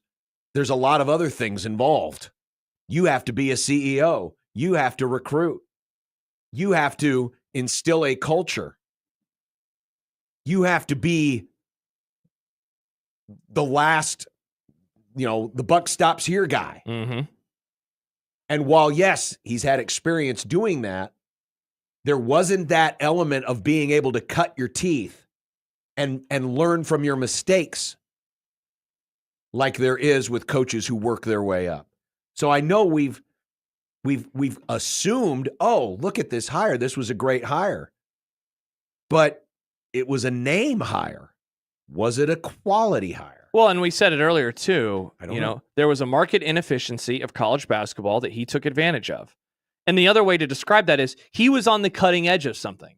To go to football, the football corollary has always been like, they were so ahead of the game for years, for decades around here, and now they're not. And it's like, yeah, okay, so just get ahead of everybody else. Well, how are you going to do that? You have to have like a tremendous mind and someone also, John, who can relate to the players and can do all of that as well. And right now, the thing that he was able to take advantage of in college basketball, that has been erased. It's like how for years, only a certain number of teams were on television all the time. Well, that has been erased. Everyone's on television all the time. All right. So what's your fallback?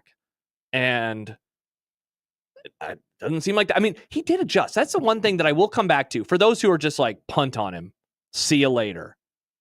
He did adjust and adapt. And what they did at the end of the season in 23, and then how that carried over into 23-24 and into the start of this year. Like, it did seem like it was an entirely different program from what it was in the Matt Abdelmassih era, if you will. Yeah. But, now they have reverted to what they are at this moment in time.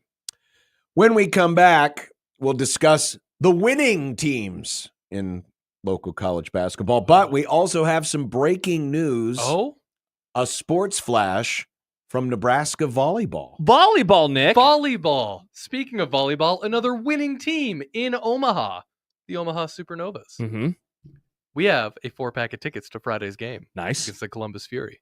And you can win them. You know what you have to do, Josh? Well, not you, but the audience. Me? No. The Omaha Supernovas have 14 aces so far this season. Okay. Reagan Cooper has most of them for this team. The first person to call me at 402-951-1620 and tell me how many aces Reagan Cooper has put up for the Omaha Supernovas this season wins the 4-pack. There you go. 402-951-1620. If that ain't super cool, Nito, I don't know what is. Couldn't agree more. So answer Nick's question. Be the first one in to do it, and you'll win. Yes. 402-951-1620. Repeat the question one more time. How many aces does Reagan Cooper of the Omaha Supernovas have so far this season? On 1620 The Zone. But first, a quick word for my friends at On the Line. On the Line helps partner fans with their teams in a fun new way to engage in the NIL experience. NIL is where everything's going.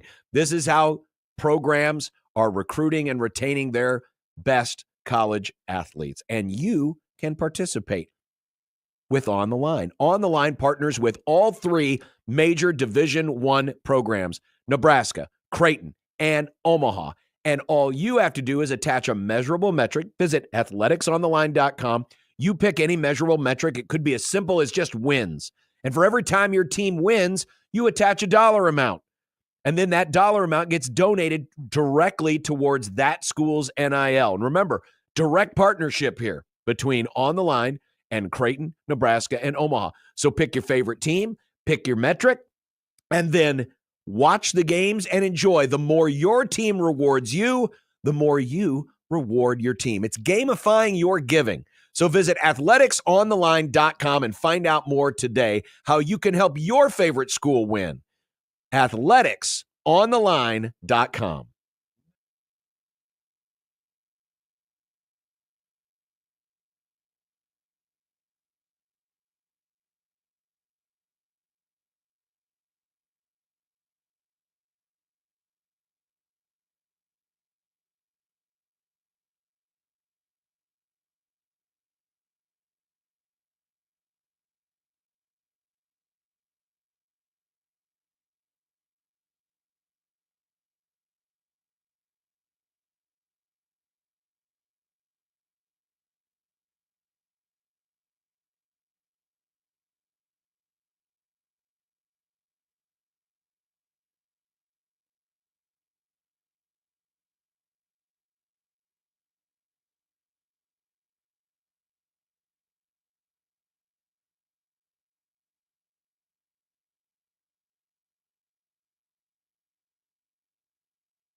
Sports Flash. Time for an Unsportsmanlike Conduct Sports Flash update. Sports Flash. From the Sports Flash Sports Desk. From Nebraska volleyball head coach John Cook. Jordan Larson informs me that she has decided to move on from being part of our coaching staff. Well, I'm disappointed we won't have her on staff anymore. Sports Flash. I am thankful to Jordan for all that she has done for our program over these past 2 seasons. Sports Flash. Helping us go 66-5 with trips to the NCAA final and semis. Sports Flash. It wasn't easy for her. Sports Flash. While balancing the Olympics. Sports Flash. And a professional playing career at the same time, but she gave everything she had to our players and to the Nebraska volleyball program, and she will be missed. It has been fun watching Jordan begin her how do we say this? Is it love VB or love? It's love. It's just love. Well, it's LOVB. I know, John. I know. It's love. Love Omaha career, and we hope she has a great season. So Jordan Larson no longer on the John Cook coaching staff. Mm-hmm. She's very busy. Easy. I mean, coaching and playing and doing the Olympic thing, and she hasn't ended that part of her life yet either. I'm kind of surprised she did as much as she did for the Nebraska volleyball program, quite frankly. Yeah. Because quite a packed schedule. So there you go. Man, John, dare I read a couple of these responses that we got at about the same time for our discussion? And I'm mad at my response of Jordan Larson. No, not about that one, about the previous discussion. Oh, I'm kind of mad at myself for not seeing this coming our way. But throughout it, what's happened? You're going to laugh really hard. But just wait. We mentioned Fred Hoiberg, and I posited, like, how much does the Iowa State success matter now when he is at Nebraska, the sport has changed, and he is losing. There's another coach around here that also coached at Iowa State. Yes. I'll read a couple comments. Oh, here we go. Text from the 402. By the way, Fred doesn't get credit for winning at Iowa State, but Greg McDermott can't win more than 4 conference games for 3 consecutive years there. Wow. Along those same lines, Zach emails in. It's hard to discredit Hoiberg for what he did at ISU when you compare it to how McDermott did at ISU. Wow. So we've decided to take the battlefront and move the goalpost to Ames. Yeah. My point wasn't to compare or contrast either of the coaches. And for the record, it wasn't even you who was doing it. It was me who was doing it. And I'm just wondering, but the sport has changed. The sport has changed. But to me, the bigger issue is I wonder how much of what Fred is going through is because he didn't climb through the ranks. Yeah. He got to start at third base. And has basically been there ever since. Also, 15 years after McDermott left Iowa State, he has gone to 4 consecutive NCAA tournaments. It would have been 5 had the year not been canceled. And he's now the winningest program. He's made multiple Sweet 16s, and he's made an Elite 8. Like in a tougher conference. The other guy is, he went to 1 tournament. Like I swear sometimes, man, there's like this want that some Husker fans have for like McDermott to be on a hot seat that would be, of course, laughable to have. Of course. Because why would he be on a hot seat? Because he's been the most successful coach. He's been a better coach than Dana Altman was. Yeah. So I just sometimes I see those comments and well, a lot of people just don't understand. Well, and Douglas shows up, and Douglas usually chimes in with great opinions on this topic. Here we go. Also, McDermott's son, 4-year All-American, who plays in the NBA, Sam Hoiberg, is a gamer who is 5'11" on game day. See, but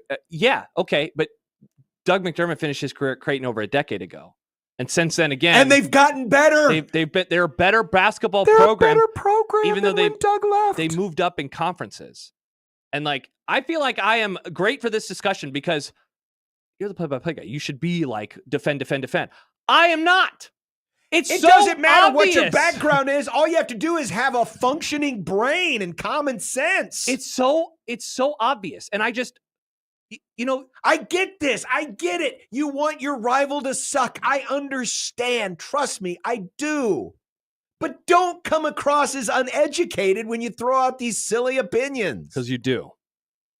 Because it feeds into the perception that Nebraska basketball fans don't understand basketball. And I know there are people out there who identify as Nebraska basketball fans that actually do understand. But you don't help the cause when you bring up idiotic things and you keep bringing up, oh, but that guy did it in Creighton and this and that. Who cares? Yeah, wouldn't you want your guy to be better at your school? You want your program to be Creighton. Yeah. You want your program to be Creighton. You do. Yeah, Sam, I think, brings up an excellent point. He says, I think McDermott's time at ISU is a very critical part of his Creighton success. We saw this year Mac has a quick trigger on culture after maybe chasing talent at ISU. He's also had 4 different cores of players that have made the tournament at Creighton way out of fluke zone. Yeah, that's why, and because Douglas always brings up Doug. It's like, dude, that's so long ago now. It's such a different iteration of this team. It's 11 years ago. And not to mention, we saw immediately after that, it was still a Missouri Valley roster, and that was his worst year. And they've adapted and adjusted, and they've won in different ways. They had the Justin Patton shooting star type team. They've had the teams of the last few years who have really been built on a steady few players, even though other pieces have come and gone. And next year, it will be another iteration of Creighton. As Kalkbrenner, it moves on from the program. This year should have been the senior years of Nemhard, Kaluma, and Alexander. Yeah. This should be their senior years. Mm-hmm. All 3 of them are gone. Yet, here we are. I mean, you could just look at this season as a microcosm. They were circling the drain after the Georgetown game. I thought they were toast. It was pretty down. And you know who won the pony? Yeah. Kyle, because you've got, you have someone in Greg McDermott who has gone through the battles, who climbed the ladder, thought it was on his way up, and then had to take a big old dose of humble pie in Ames, Iowa, and then came here, redid his system on the fly, has redone it a couple of times since, and yet things just keep, they just keep moving forward. Yeah. Douglas, good luck when Kalkbrenner's gone. Let's have a discussion then. You know what? Here we go. But the same thing was said a decade ago. Good luck when Doug is gone. All right. Good luck when Foster's gone. Good luck when Patton's gone. Good luck when... And by the way, we're hearing from a lot of Nebraska fans right now gone. that are basically saying, please don't lump me in with those idiots. And I know. I know. I want to read 2 comments. I know. And because both of them hit on the same thing. Sam, who is a Creighton fan, says the simple test is Max routinely turning down coaching offers. No one is hiring Fred away. Along those lines, Wisconsin fan Kyle, I don't think anyone can name 10 better coaches in the country than Mac. I'd fire my guy tomorrow for Mac, and my guy is pretty good. Yeah, his guy is pretty good. Yeah, I don't know, man. I get it. You hate it. And look, I feel like I'm a great person to talk about it's this. Jealousy. Hey, it's jealousy. Look, who's my favorite team, and what is my arch rival doing? They're in winning. 2 weeks. It's inherently frustrating. Sure. And I can make all these excuses, but at a certain point, they're playing in the Super Bowl again, and my team is at home with a new head coach named Brian Schottenheimer, which the Fred Hoiberg of the NFL, some are calling him. It's a drought. But hey, he was an offensive coordinator one time of Russell Wilson when they were good at passing, so maybe I'll hold on to hope 10 years later that that's what he's still going to be. Think about all that money the Cowboys are saving now. Thank God that Jerry is saving cash. Thank God that Jerry is saving cash. Well, he's saving cash because the mad scientists he's had working for him have found the fountain of youth. Oh, I was wondering when he was going to find that. Yeah. No, congrats, he can live forever. Did you see him today? Yikes. Well, he hasn't drank out of the He looks fountain yet. great. No, I have seen. He looks fantastic. No, I was in an old folks home a few months ago. Saw way better looking people there. He's actually the one who wrote the lyrics to the Big Ten commercial. You go to an Josh. old person's home and you start judging? No, I'm just saying. I wonder how dead this person looks. I didn't say that. Money Chris says Nebraska fans certainly don't understand good basketball. How could they? They've never seen any. Mm-hmm. Man, I would hate looking like a moron on the internet. Just be happy. You have volleyball, Nebraska fans. There you go. Yeah, they do have Douglas, volleyball. just say that to Creighton. You've never seen a team in the national championship game or winning it. That's what you should say. That's what you should say. You've never seen it. That's what I would say. Not, yeah, but Fred Hoiberg was good at Iowa State and Mac wasn't. Okay. Cool. Awesome. What have they done Hey, since? Mike McCarthy won a Super Bowl, though, John, with the Packers. But what does that get me now? Nothing. What are we talking about, you idiots? Come on. The happy hour is coming up. Is it? Yes. The happy hour is coming up. Well, we'll see. And I do have some happy information for Husker fans. Basketball? No. Okay, I was going to say. No. All right. No, football. Football. And Chiefs fatigue. Oh, God. Is If it we real? haven't pissed people off enough in this segment, let's see if we can make people a little bit angrier in our I'm next sorry segment. that the truth makes people unhappy. Well, you can certainly say that again. Guess you can lump yourself in with the president of Colombia. Truth made him very unhappy. Mm-hmm. We'll be back. 1620 The Zone.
It'd be nice to have a boat. Throw. It would be nice to have a boat. Throw. It would be nice to have a boat. Throw. It would be nice to have a boat. Throw. It would be nice to have a boat. Throw. It would be nice to have a boat. Throw. It would be nice to have a boat. Throw. It would be nice to have a boat. Throw. From your mom. I can turn my microphone on, so I'll say it. The happy hour is on the air.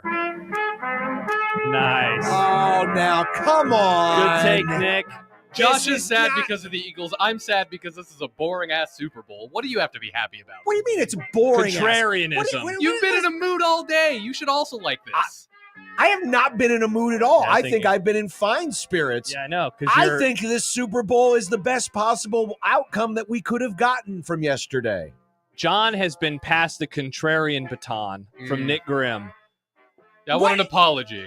3 days ago, you picked... What part of this game what part of this matchup is it better than any of the other possible matchups we could have had?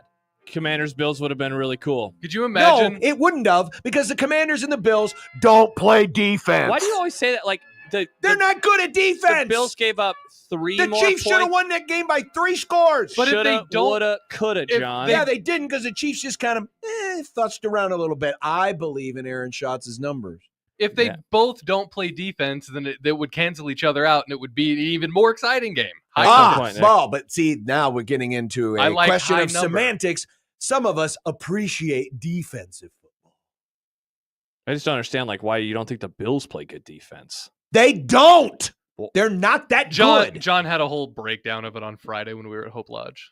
Sometimes I think John is too overly reliant on numbers, which is interesting because I think I he also have the eye test. I know that they gave up a lot of points against your Rams and against the Lions in back-to-back weeks. But in the playoffs, I thought that they were pretty solid on defense. Against a Broncos team that hadn't been to the playoffs that in you several picked a years. cover. It doesn't matter what I picked. Yes, it does. No, it doesn't. You can't say going into the game that you view a team one way and then they just completely stomp them and then you're like, never mind. So you're here to tell me the Bills have this great defense? Didn't say great. I just think they have a good defense. But your point the about Eagles the and the Chiefs are better. The Eagles, certainly better. The Eagles have a way better defense than the Commanders. No one would argue otherwise. And the Chiefs have a way better defense than the Bills. Maybe. They do. Then why were they able to score so many points? They scored 3 fewer points than the Chiefs did. 3 fewer, John. That's not we're not talking about some crazy game. 3 fewer points. That's all I'm trying to say. They were the better team throughout the season. Of course they were. I'm not going to argue otherwise. I just don't think that yesterday was this unequivocal, one team had an amazing defense and the other had a bad defense. But I'm not basing it on one game. I'm basing it on a season's worth. I feel you're basing it off of 2 games, though. I feel like you're basing it off of those December games. I'm basing it off of a season's worth of work. The Kansas City Chiefs have a better defense. Of course they do. I'm not arguing that. And I'm just saying, based on the possible matchups, this gives us, I think, the potential for our best Super Bowl. Yeah, but that's not how people look at this stuff. Oh, I know. They don't look at it but that's through why the nerd brain. They say, but I'm not looking, I don't want Mahomes here again. But I'm not, and I understand that. I don't necessarily want Mahomes here. I would have liked to have seen the Bills win. Mm-hmm. I'm just not mopey about this game just because it's the Chiefs and the Eagles. Yeah, well, that makes one of us. Yeah. I'm extremely mopey. I understand where you're coming from. You literally hate one of the teams. And so is the question here that you are confused why everybody feels this way. We've kind of been talking about this all show long. Well, I'm confused. It's just strange how it has shot up. Now, I say that knowing that I put out a poll question earlier today. Mm-hmm. Are you out, air quotes, on this matchup? 58% say I'm excited for it. Interesting. 27% are out because it's the Chiefs. 11% are out because of the rematch. 4% are out because of the Eagles. So it must just be the loudmouths on the social media that have given me the perception that people are out on this game. I mean, we're also in a pretty densely packed Chiefs area. Oh, I know. Our listenership, the people who but our listenership would also be very excited for this game. Theoretically, because it is the Chiefs. Yeah, I do wonder who they would have rather play. I mean, probably the Commanders, just because it's a team that had never been there before, and that the Eagles almost beat them, and that the Eagles did beat them last year. Mm-hmm. I'm guessing I would have. If I'm the Chiefs, I'd much rather play. Right. Just like if I'm the Eagles, I'd much rather play the Bills. Because of the whole inevitability factor that the Chiefs have right now. Sure. Well, is there a Chief fatigue? Does the inevitability of it all drive people to the brink? Well, I've seen, and again, this is like you said, it's just a bunch of people on the internet. I've seen more people say I'm boycotting this than ever before, which, okay, you'll say that now, but of course you'll be there on Super Bowl so in Sunday. other words, the Saints fans have spoken up again. Exactly. Thank you. That's the last time that I could actually remember this happening. I'm not watching because of blank, because this team is in the game or this whatever. And there is fatigue, I think, very much so, but I can't tell how much of it is. Yes, but I cannot tell how much of that is our bubble versus, because I will say this, you know me, big podcast guy, listen to a lot of pods. And this comes up on stuff that I listen to that is away from the Omaha area, national shows, casual shows, diehard NFL fan shows. And there is very much they were rooting for the Bills, or there was a hope that it was going to be the Bills who made it there. And yet, not a TV ratings guy, the numbers in the last round of the playoffs, everything was down except for one game. And that was the Chiefs game, which is interesting, and we'll see what happens with the AFC Championship when those numbers come out. And then we'll obviously see what happens. Nick picked earlier, the Super Bowl will have a tremendous drop. Like 20 million people will go away. I don't think so, because I think the potential for history will bring the ratings up. Yeah, and that's why, and we can't dismiss the fact that there's, you have to admit it. She definitely brings in viewership, which is so weird. Oh, she does. She's got a lot of idiot fans. I don't understand watching a game for a crowd shot or for a shot of all I ask for is this.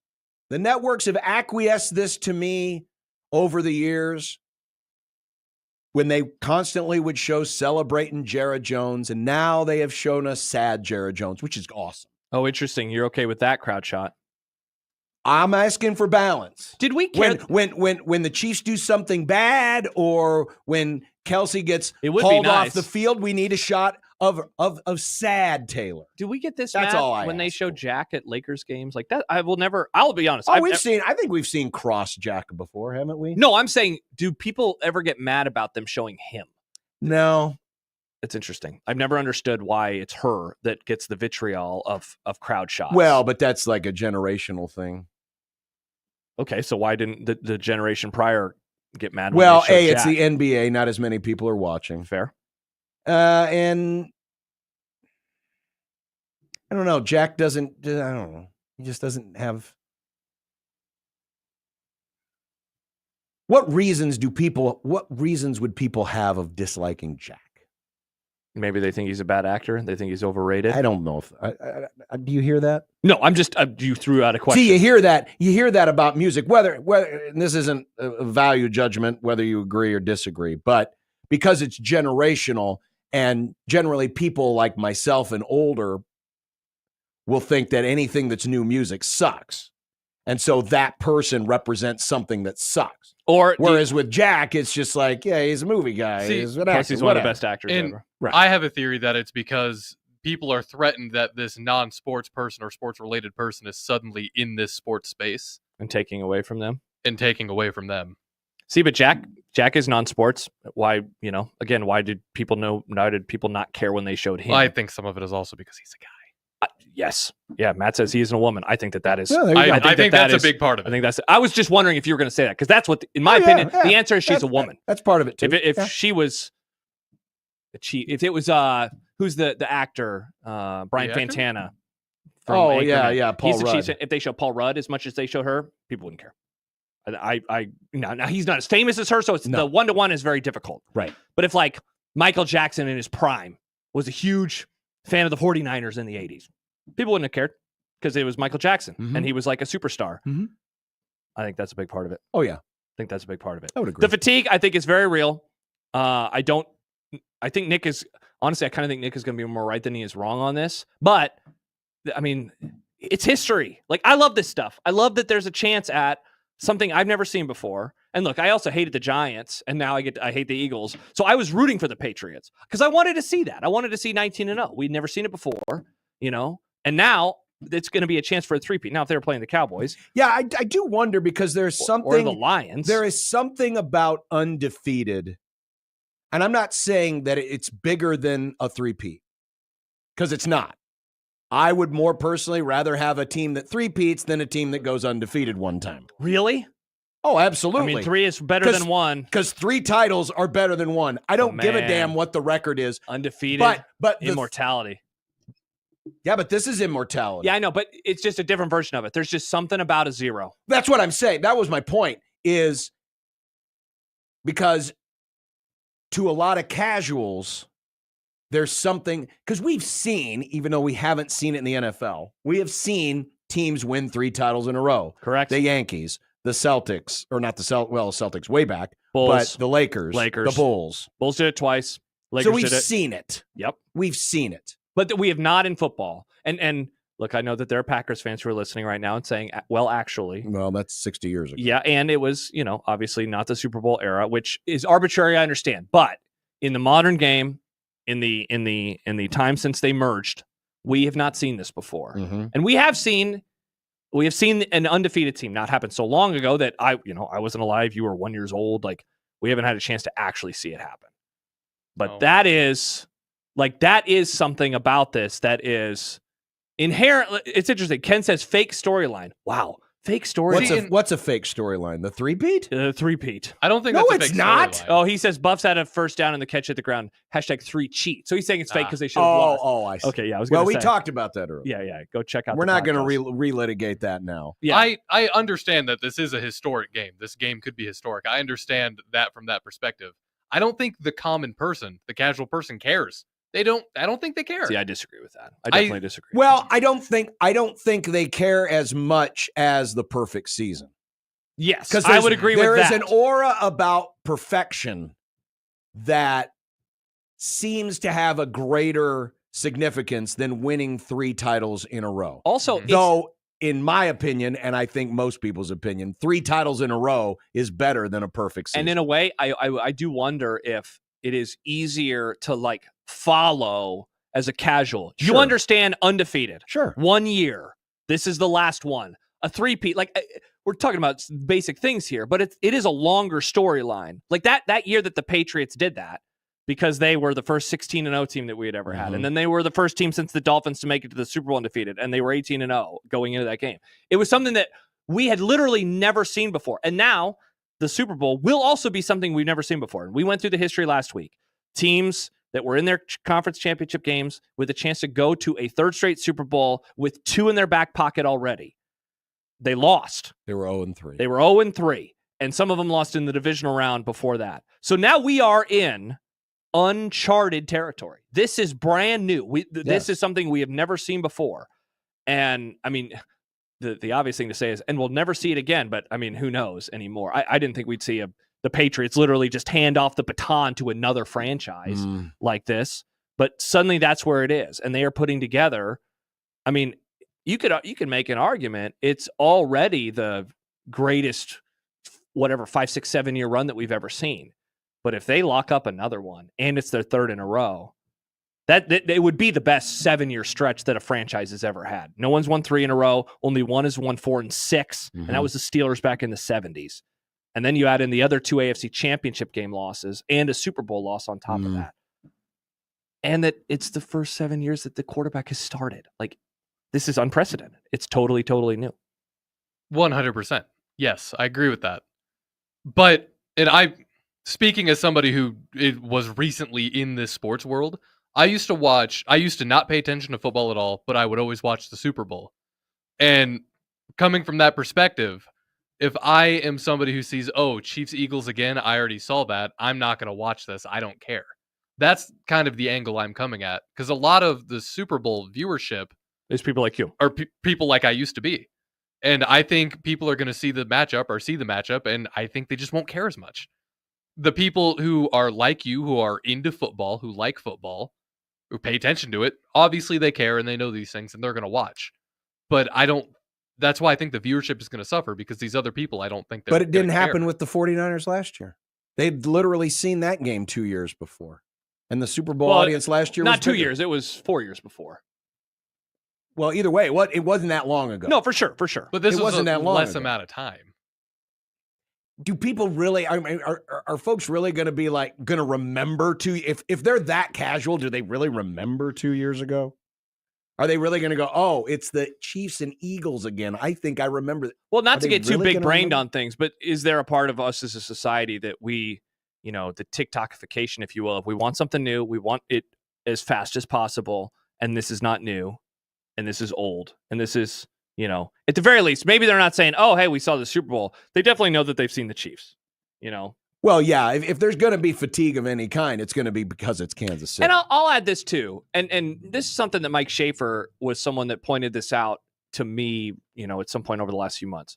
This version of the Chiefs is not, you're going to disagree. This version of the Chiefs is not exciting as the early versions. The earlier versions of the Chiefs. Oh, no, that's true. The offense, it's not even that they're winning with defense now. It's that their offense doesn't have that level that they had when it was like Tyreek Hill go deep. Patrick Mahomes do weird arm angles. And Travis Kelce's been weirdly MIA. Mahomes is because he's old. Yeah. Mahomes is now winning games with good, solid pool, not trick shots. Yeah. For those of you billiards folks, he's doing it with. He's not doing the whole behind the back, trick shot where he's jumping the 8 ball and knocking 3 balls into the hole. Now he's just going out there and just playing slowly, methodically, good, solid pool. I mean, very quickly before our eyes, he has become a veteran where he is just going to rely on the old tricks that he has, but not in the fancy way, but just, I'm going to be calm and normal, and I'm going to just make the plays that I have to make in those moments. The tricks are more in the play calls. We saw it last night. They threw twice when they needed a first down. Conventional wisdom says you just run the ball and force the other team to use their timeouts. No, the Chiefs threw it twice. Mm-hmm. And they were very, at least the first one was very unique, where basically the receiver's just running out in front of Mahomes and he just kind of flips it to him. And so it looks a little different, but it's not cool. And, it's not what they used to do. It's a smart way to win. Not that what they did in the past wasn't a smart way to win. It was just more flashy. Well, and now they're winning. I guess for boxing fans, it's the difference between Muhammad Ali in the first 5 years of his heavyweight career and Muhammad Ali at the end. And I'm not talking about the end, but he would just go out and just dazzle you and then knock somebody out. And the funny part about it too, John? Now he's later in his career, he was rope-a-dope. He was taking shots and being calculated. That's what the Chiefs have turned into. And they are now winning actually at a higher level. This is the most wins they've had in a regular season in the Mahomes era. Now, part of that is his first few were 16-game seasons. Sure. But the best year that they had was 14-2 in 2020. They went 15-2 this year, which is easily the best record that they've had in the 17-game regular season. Sam asked this question, and I've been wanting to ask you this today because you are someone who can speak to it better. He says, I was 7, so I can't speak to this, but was there Jordan fatigue? I know ratings fell off a cliff when he retired, so why is this different? So when he retired, I would have been about to turn 10. I would have been 9 that summer. And you watched The Last Dance, and there definitely did not seem to be Jordan fatigue. Now, I have a theory, while you think about it, if you want me to give it to you, is that is like some of the last basketball or last sports in the pre-internet era. And I really do think that if Michael Jordan's run happened now, I think we are way more cynical as a society. That's a great theory. I think that, there's this guy, Ken, just blowing up the chat right now, not believing that any of this is real. I think that we are a much more cynical society. Mm-hmm. We don't believe that any of this is on the up. Well, not we collectively, but a lot of people don't believe that stuff is on the up and up. And I'm guessing if Michael Jordan won 6 titles in 8 years today, people would be losing their minds. Oh, he pushed off. I agree. Whereas back then it was like, wow, the old wily veteran did it again. That's a good point. I think, and this is not, I'm not trying to cast aspersions on younger generations saying they don't appreciate things as much, but I do think there was a different appreciation of dynasties back in the day than there is today. I don't remember people getting that fatigued over the San Francisco 49ers. I think people appreciated it. Same reason as people appreciated the Yankees runs back in the day, or Lakers and Celtics. I think what you just said, the internet era, it just allows for more contrarian opinions to get out there and kind of permeate and remind folks of, yeah, this has been going on for too long. So I think you're on to something. I think that's a big reason why the Jordan thing, Also, there was that convenient little break in the middle where Jordan was retired. Nice. Imagine how that would have gone over in today's world. 100%. But you basically got it was like two different Jordans. You got the first 3 years of Jordan, which was new and exciting and flashy. Then he's gone. And then he was. And for those 2 years, it was kind of like, the Knicks, Bing bong, Nick. the Bing bong. Rockets. They won 2 in a row. And not that ratings fell off a cliff necessarily. I mean, people still watch, but it was like, it was different. And then Jordan came back. But then he came back, and it was like, oh my God, the Savior is back. And then they went on another run. And he was also a different player. He was wily. He was a veteran. He wasn't as athletic anymore, so he was relying on the tips and tricks of the trade, if you will. And the other thing too about all of this is, going back to the internet stuff. If you want to be mad about this Super Bowl, it's a whole lot easier to find like-minded people. Like you're saying, I don't remember 49er fatigue. It was probably there. You just didn't have the avenue to find it. It was there. I couldn't find any of it. I was on an island. I was all by myself. But dude, I bet if there would have been an internet, if there would have been a message board, if there would have been a way for you to participate, if there would have been Twitter, you would have found a lot of people, and you would have been like, "Thank God, there are my people." Yeah. You felt like you were early to the hating Patriots scene, and look, maybe you were, but I'm guessing there were probably a lot of other people who were like, "Really, we're going to fawn over them because their name is the Patriots, and this is after 9/11." Mm-hmm. Looked like you were going to say something. No. Okay. You had nothing to say. 402-951-1620. We'll see if we get calls coming up on the other side. But take a quick break. We back. We still have some content to get to. Coke is at it again. No, not that Coke. Okay. A cola? A cola. Okay. Wait, which version of Coca-Cola? Liter of cola? Well, Liter of cola? They may have another version of a cola. Interesting. But first, if you have already checked off that box on the back of your driver's license or your hunting license or your fishing license that says, I am an organ donor, thank you. But for those of you who still have questions, well, let me see if I can help alleviate that, because good guys can save up to 8 lives through organ donation, like hearts, lungs, livers, kidneys, etc. Hundreds of others can be helped through tissue donation. Did you know that skin grafts have changed the lives of burn victims, helped save them? Bone grafts for those who have been through traumatic injuries or cancer, corneas that can restore the gift of sight, tendons to help heal sports injuries like ACL tears and others. And registering is simple. Yeah, when you renew your hunting, driving, or fishing license, you can just check off that registration box, or find out more by visiting goodguysavelives.com.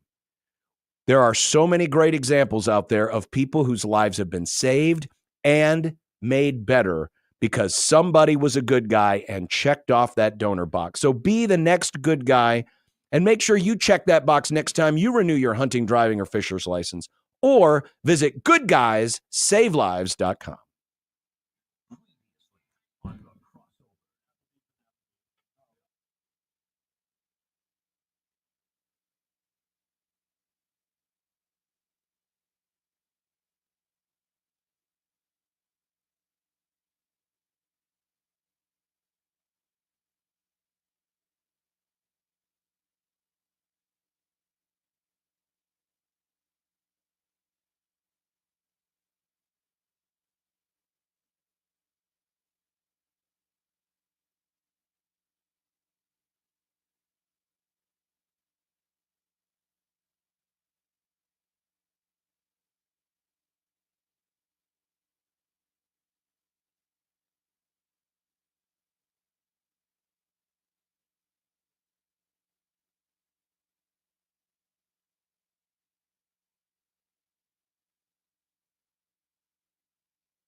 Bill writes, Ouch. Simmons?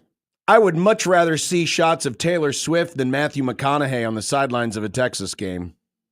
I'm not annoyed by Matthew McConaughey's sidelines of Texas Interesting. That is interesting. Why do you think that is, John? They're both blonde. Both blonde. Both white. Both celebrities. Both very famous celebrities. They are. Both not having anything really to do with football. Just being there as fans. Mm-hmm. One is actually on the sidelines, which is more of an impediment to the game That's true. than being up in a box. He's not running onto the field tripping people. Neither is she. Yeah, she isn't either. This is pretty interesting. Not really. Oh, I think it is. Yeah, I do too, Josh. Okay, well, that's something we'll Again, I want equal time. When they do something bad, I want to see. Now, I want to see crying Taylor. There is no argument for me on this, but there is no way in hell they would ever do that, which is a bummer because that would be hilarious. Garbage. It's crap, and I call out all these networks for not doing it. That would be hysterical. Travis Kelce for the win. He drops it, and they already had it planned, and oh no! And she's just bawling and rips off her ring and throws it onto the field. That would be great.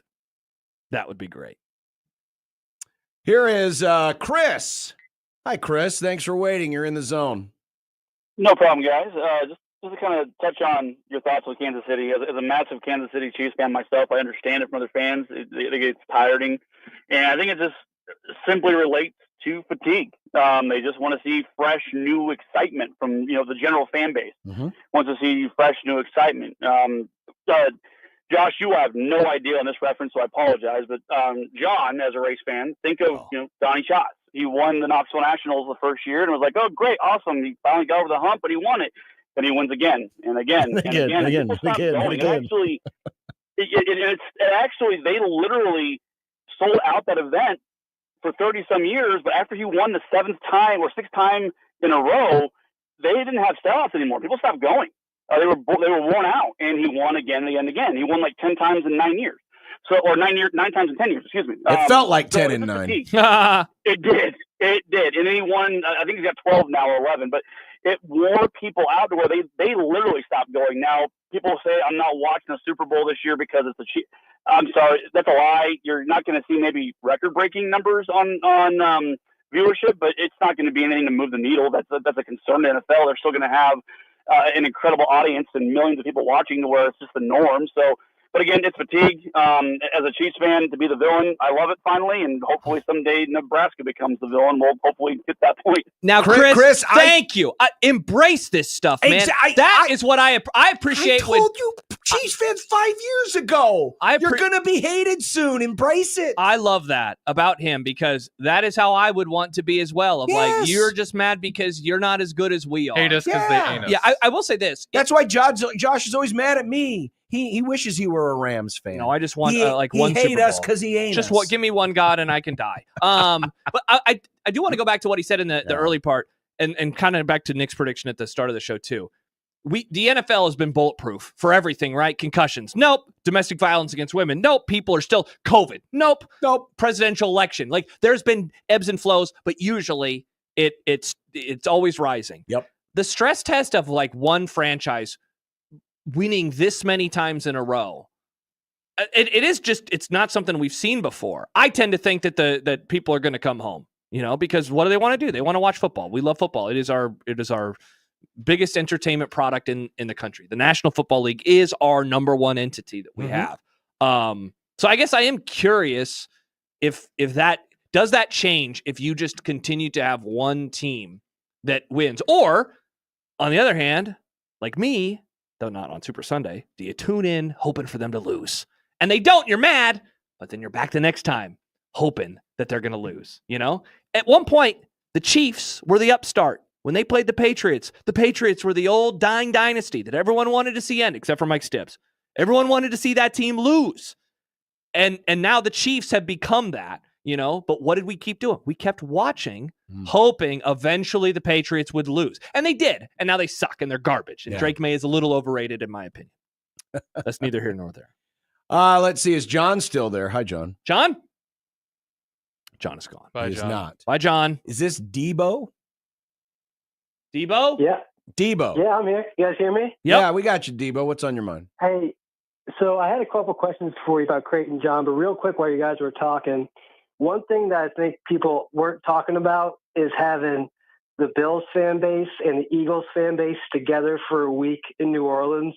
I think we're all missing a little bit of context from that. So just a slightly different perspective. Yeah. But real quick, John, on the Jays, I was having a discussion with a couple of my buddies today, and I don't know if he was looked to really perform like this season, but Isaac Trout lately missing just one shot in his past 3 home games. I'm not sure if he was expected to elevate his game to this level, but with how he's been playing, if he can kind of continue this and increase his percentage on the road especially, how significantly does it raise the ceiling for Creighton? And then additionally, with his minutes continuing to increase, does Fedor compete for a starting spot by the end of the season? Debo, interesting point. As far as Isaac Trout is concerned, yeah, he has been on a heater. He is 53% from 3 since the UNLV game, which is so essentially we're talking about the Big East schedule. I think he's 9 of his last 13 or something like that. I've said that you're not going to have that. You're not going to have that 1-to-1 of having that Doug, or maybe in the case of, more recent years, like a Baylor Sharman going to go out and get you, 20 points a night. But if you could find a combination of those guys at the 3 and the 4 who can get you those 12 to 16 points, that'll go a long way to helping Kalkbrenner and Ashworth, who are, they're going to get theirs. And then typically Jemiah Neal's going to get his 10 or so. And if you can just get that kind of production from your 4, with the way Creighton's been playing defense, that should be enough to win a lot of games. The benefit now has been that Isaac has come off the bench and has just been an instant adrenaline rush. He had that moment against St. John's where he was it St. John's? I'm trying to remember. Or was it Providence? I'm getting all these games messed up in my head. But he comes in and immediately 4 threes, just bam, bam, bam, bam. And then the other day hits 2 more. And that's going to go an awful long way. Now, what's going to predicate or what's going to determine who's getting the playing time is really where the defensive matchups are going to be. Because that's been the important thing. And Isaac has gotten better defensively, but there are times where Jason Green is a better guy to have out on the floor. Having the Miller-Green combination out there is a little bit better. So I don't think you're going to see Isaac getting 25 to 30 minutes a game, even if he continues to shoot as he has. Because defense is where this team is going to, make its hay. Oh, John talking about defense again. Classic. Well, this is the way this team is built. Defense. But if you can get the 15 to 20 minutes out of Isaac and he's getting you 10 to 12 to 14 points in those minutes, huge. And then Fedor, I mean, it's starting to turn on now for Fedor. We've seen it in the last 2 games. Now, it'll be interesting. Give him a fedora. It'll be interesting now because you're getting back into a tougher part of the schedule. Xavier's going to be really tough. Villanova's coming up. Marquette's coming up Super Bowl weekend. So will the minutes continue to grow for Fedor? But we're starting to see the glimpses, the flashes of what the possibilities are with Fedor Zugic. Dane tweets in, have we talked about how John got called out on the Fox TV airing about how bad of hands he has? Okay, what is this? I heard a lot about this. I was at the but game. I did not see the broadcast, and there's not an archive version out there. But I am told that was it tiny hands, John? I'm told normal sized hands. I'm told that the clown show that was the Fox broadcast crew on Saturday made some kind of snide comment because a ball got deflected out of bounds right towards me. I made the catch with no issues whatsoever. With your tiny hands? With my large hands. Well, I never and then I noticed they are immediately tiny. returned the ball. I immediately returned the ball to the floor. That's nice. And I got different text messages. Friend of the Grum, Hobbs, he hit me Hobbs. up, and he was laughing because apparently the lead clown, the clown who Nick? may or may not have his original hair anymore, the clown who's very old and ancient, may have said something disparaging about these hands. Yeah, Adam says it was pretty funny. Bon Kugler were piling on John. Wow, I want to see this. I want to see this. It. I do too. There was no juggle or anything. I caught it. I immediately returned it. There was nothing to critique. There was no need for instant replay. Maybe it The looked ball like that never Burger King touched the commercial ground. where the Whopper was so big, the basketball looked so big. It's like Andre the Giant with the beer can, but in reverse. It's interesting to hear John defend himself about this thing that you and I have no idea what. I don't know what it is. I didn't hear exactly what was said. Yeah, I was at the arena. I was just told that these clowns on the television were making fun of it, to which I was confused because it was like, I just caught it. And John, then your boy Theo comes to your defense. Very athletic move by JB, actually. Well, it really wasn't that athletic. I mean, wow, interesting. Theo's on your side and you want to poo-poo him. Well, no. I just came right at me. I caught it and I returned it. Jed says, can you go back to not taking calls so idiots don't call and derail a good football convo? I don't know. Jed, what are you going to do? If someone has audio, rewatch, or games. maybe they erased it because the people at Fox realized we can't allow this kind of idiocy to go out over our airwaves. We already have Tom Brady grunting during games, so we can't have any more of this. If someone would please provide me with at least a transcript of what was said. John, when was this? It was in the second half. It's in the second half. Do you remember the time? Because I have the whole game on my They do have YouTube. the whole game. All right. Because I record every Creighton game on my YouTube. Oh. I record every Creighton game. I honestly don't remember. All right. Well, somebody else can remember and help. Well, just go look at your text. Go look at the timestamps of all the texts that you got. That'll tell the story. Well, but some of the texts were like delayed. We can still narrow it down. Oh, I just got a text from somebody. I've got the video. I'll send it to you tonight. Thank you very much. And then I'll get a nice clean one from YouTube TV and we can play this tomorrow. Well, I'm guessing if you just do it, we'll look during the break and see if we can find it. But if we can find the character assassination, interesting, that was performed by these announcers, these so-called professional announcers, I would like to judge for myself. John, you know what's good to do when you have been character assassinated? Go to the hospital and hope you're not dead? No, I was going to say enjoy a delicious meal. And that's a reminder that this week's Zone Deal is for Woodcliff Restaurant. They will not assassinate your character at Woodcliff. They will tantalize your taste buds. Exactly. Plus, with the great weather that we have this week, a nice little preview of spring, voted Omaha's best outdoor patio. Perfect for a romantic dinner for two or a family dinner. So it could be you and the missus or you and the whole gang.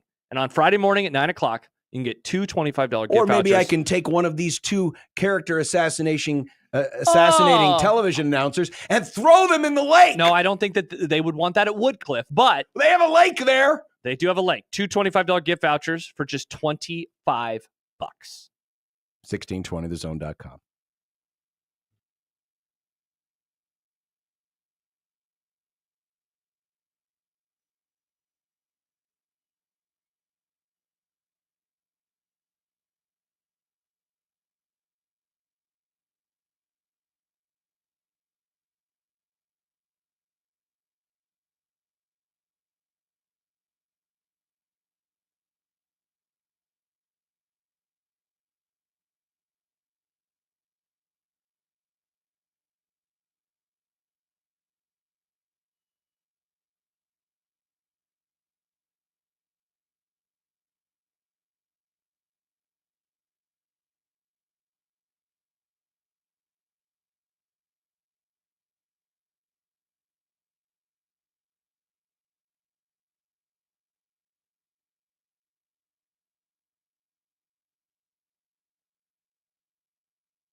Look, I made you some Unsportsmanlike content. Unsportsmanlike content. Unsportsmanlike content. Content that's unsportsmanlike. Did you get an answer? It might be kind of close to that area you were looking at. Really? Oh man, we might have gotten close. Because friend of the Grum, Alex Sindelar, was one of the first people to text, and it was. And what time was it? 2:23.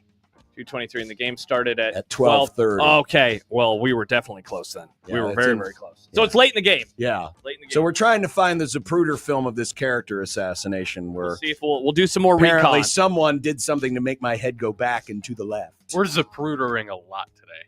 We are. The Zapruder boys. Well, why don't you Zapruder some questions for us, Nick? Yeah. Nebraska is now down to 12-8 on the season and losers of 6 games in a row. We call them non-winners. We don't say losers here. Nice. What's the likelihood they don't even make the Big Ten tournament? Well, one of the analytics folks did a simulation of the season, and it's 43%. So, I mean, it's close enough to 50-50. I say they have a fair chance of making the tournament. I will What are you, a still weatherman? I will still What's a be fair I will chance? still be surprised. Let's put it that They way. have a I will slightly still cloudy. be surprised if they don't make the tournament. Let's start doing this every week, Nick. Let's get some graphics. 90% chance of thunderstorms. It ain't good, John. It ain't good. No, I honestly think that they're going to miss the tournament now. I just don't know where they're going to pick up wins. The ones that they should have picked up, they lost. When they're on the road, they get bludgeoned.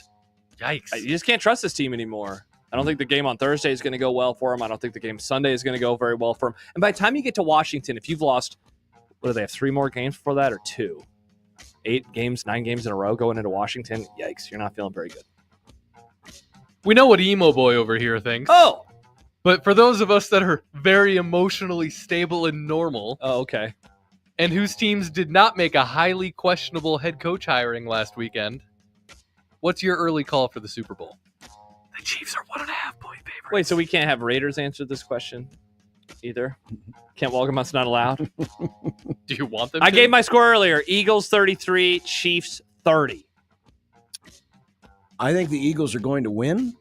Wow. I think there is a chance the Eagles could win by 10 points. I thought the Chiefs had an amazing, incredible, perfect defense. It's not amazing, incredible, nor perfect. It's just better than the Bills. Interesting. Earlier it was great. Now it's just better than. But the Eagles do something better than the Bills, and that's run the ball. They do. And they do something else better than the Bills, and that's defend the ball. They also do that. Much better secondary, healthier secondary, better pass rush. Yeah. I don't think the pass rush on this Eagles team is not as good as the one from 2 years ago, but the defense overall is leaps and bounds better than that one was. They have a way better running back this time around. My early read on this January 27th, which used to be the time the Super Bowl actually was Thank played. God it's not anymore. Eagles win. Bummer. Picking Philadelphia. Nick? Oh, you want my pick? Sure. The Chiefs are going to win. Okay. By a field goal. Classic. The Commies and the Commanders lost yesterday, in case you missed it. The Commies and the Commanders? Yep. Well, commies always lose. Well, neither, or both make it back to the playoffs next year. I'm calling the Bills communists. Interesting. Oh, well, so do you like the Bills now? So you're using commies derogatory? I've never said this is wonderful. John, You've turned over a new leaf. Red pill said Nick I strikes was a again. Communist, John. Nick I never Trump said I was a over here. communist. Wow, Nick. I mean, it's an easy answer to say they'll both make it, but keep in mind the commies will be playing, I'm talking about the Commanders, will be playing a second place schedule. Yes. So it'll be a little bit tougher. I just keep wondering how many times the Bills keep coming back, climb that mountain before eventually they just get snowed under. But they are playing in the AFC least, which is a really bad division right now. They will both make it back to the playoffs next year. Yeah, I think so too. The comp that everyone always makes with Allen, though the tease that we had earlier was, is he Dan Marino? But I always think of him as being this era's Peyton Manning, mainly because I do think he will break through eventually. And his team's lost 6 times in a row in the playoffs, multiple times actually before the conference championship game. and then they broke through. They made it 6 times in 7 years. I think they're certainly going to be back in the playoffs. The Commanders are just. I'm iffy on them if only because of a sophomore slump. We saw it with C.J. Stroud this year, but it didn't matter because of how bad his division was. And it's not like the NFC East is that great. Mm-hmm. It's 2 teams right now. I think they'll both. I do think that they will both be back, but I'm a little more wary on, just a tiny bit more wary on the Commanders, mainly because the Bills are in the AFC East. Washington has been advised that at some point the referee can award score if this type of behavior happens again.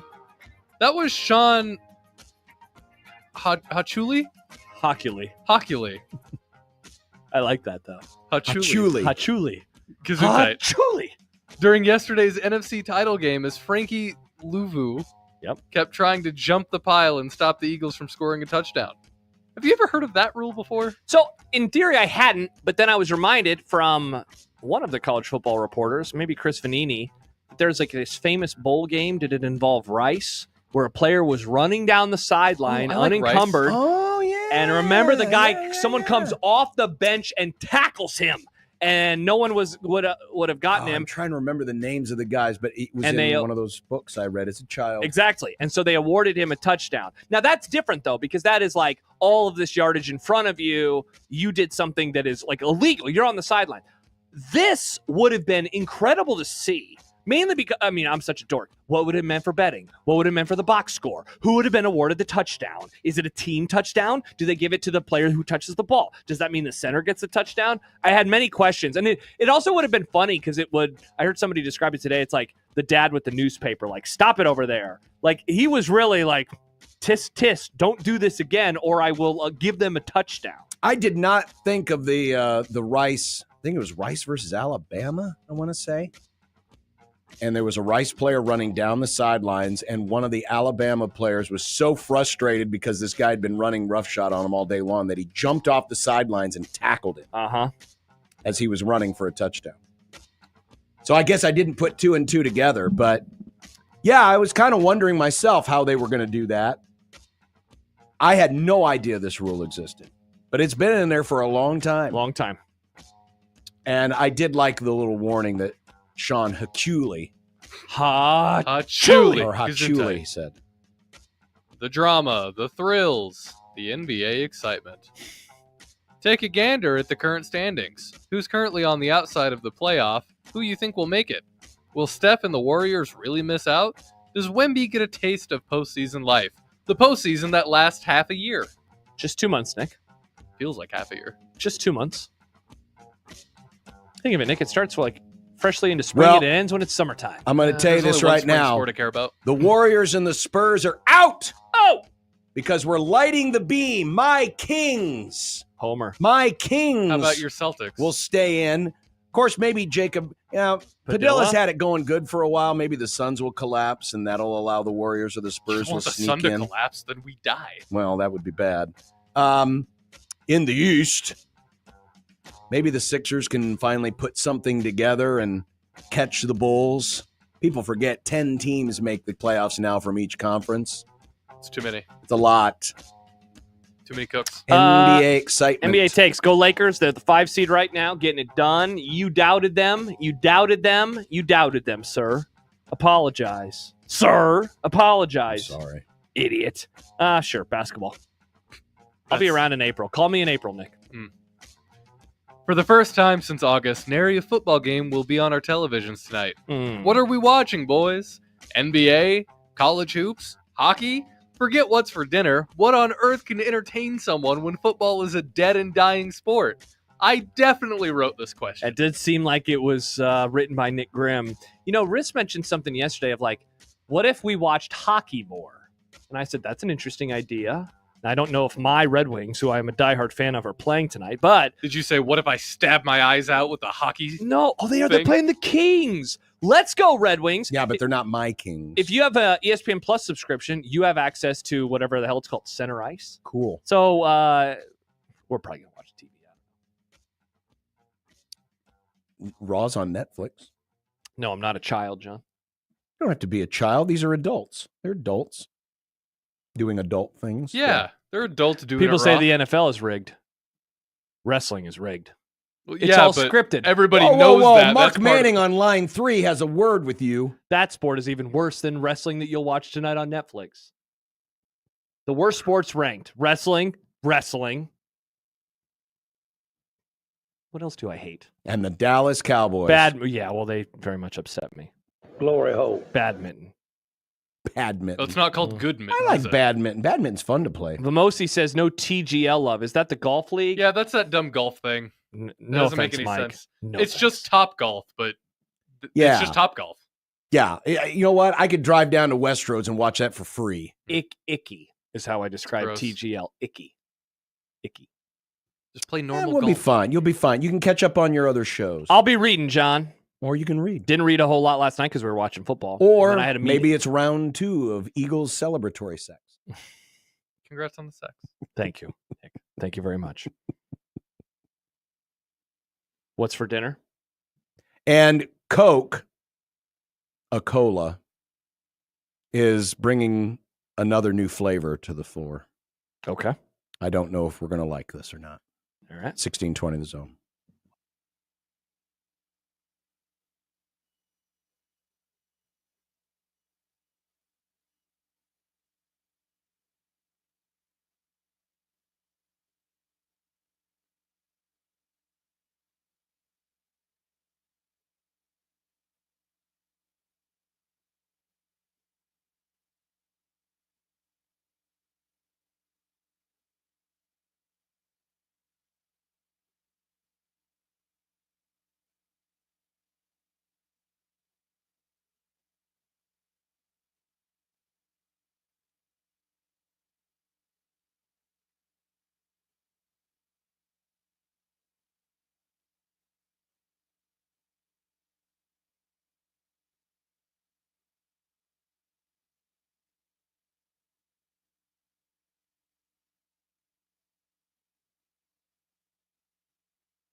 When you knock us down, we're going to get up. And on the way up, we're going to bite a kneecap off. Crust is good on your pizza, not your ass. I will eat your ass first. He's tough as a Woolworth steak. And then it's going to take 2 more shots to knock us down.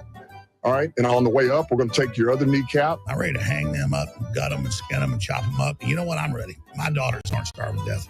I'll eat my neighbors. And we're going to get up, and then it's going to take 3 shots to get us down. And when we do, we're going to take another hunk out of you. Cliff, what are you going to take away as your best memory from playing basketball at Boston College? Probably just like going out to eat.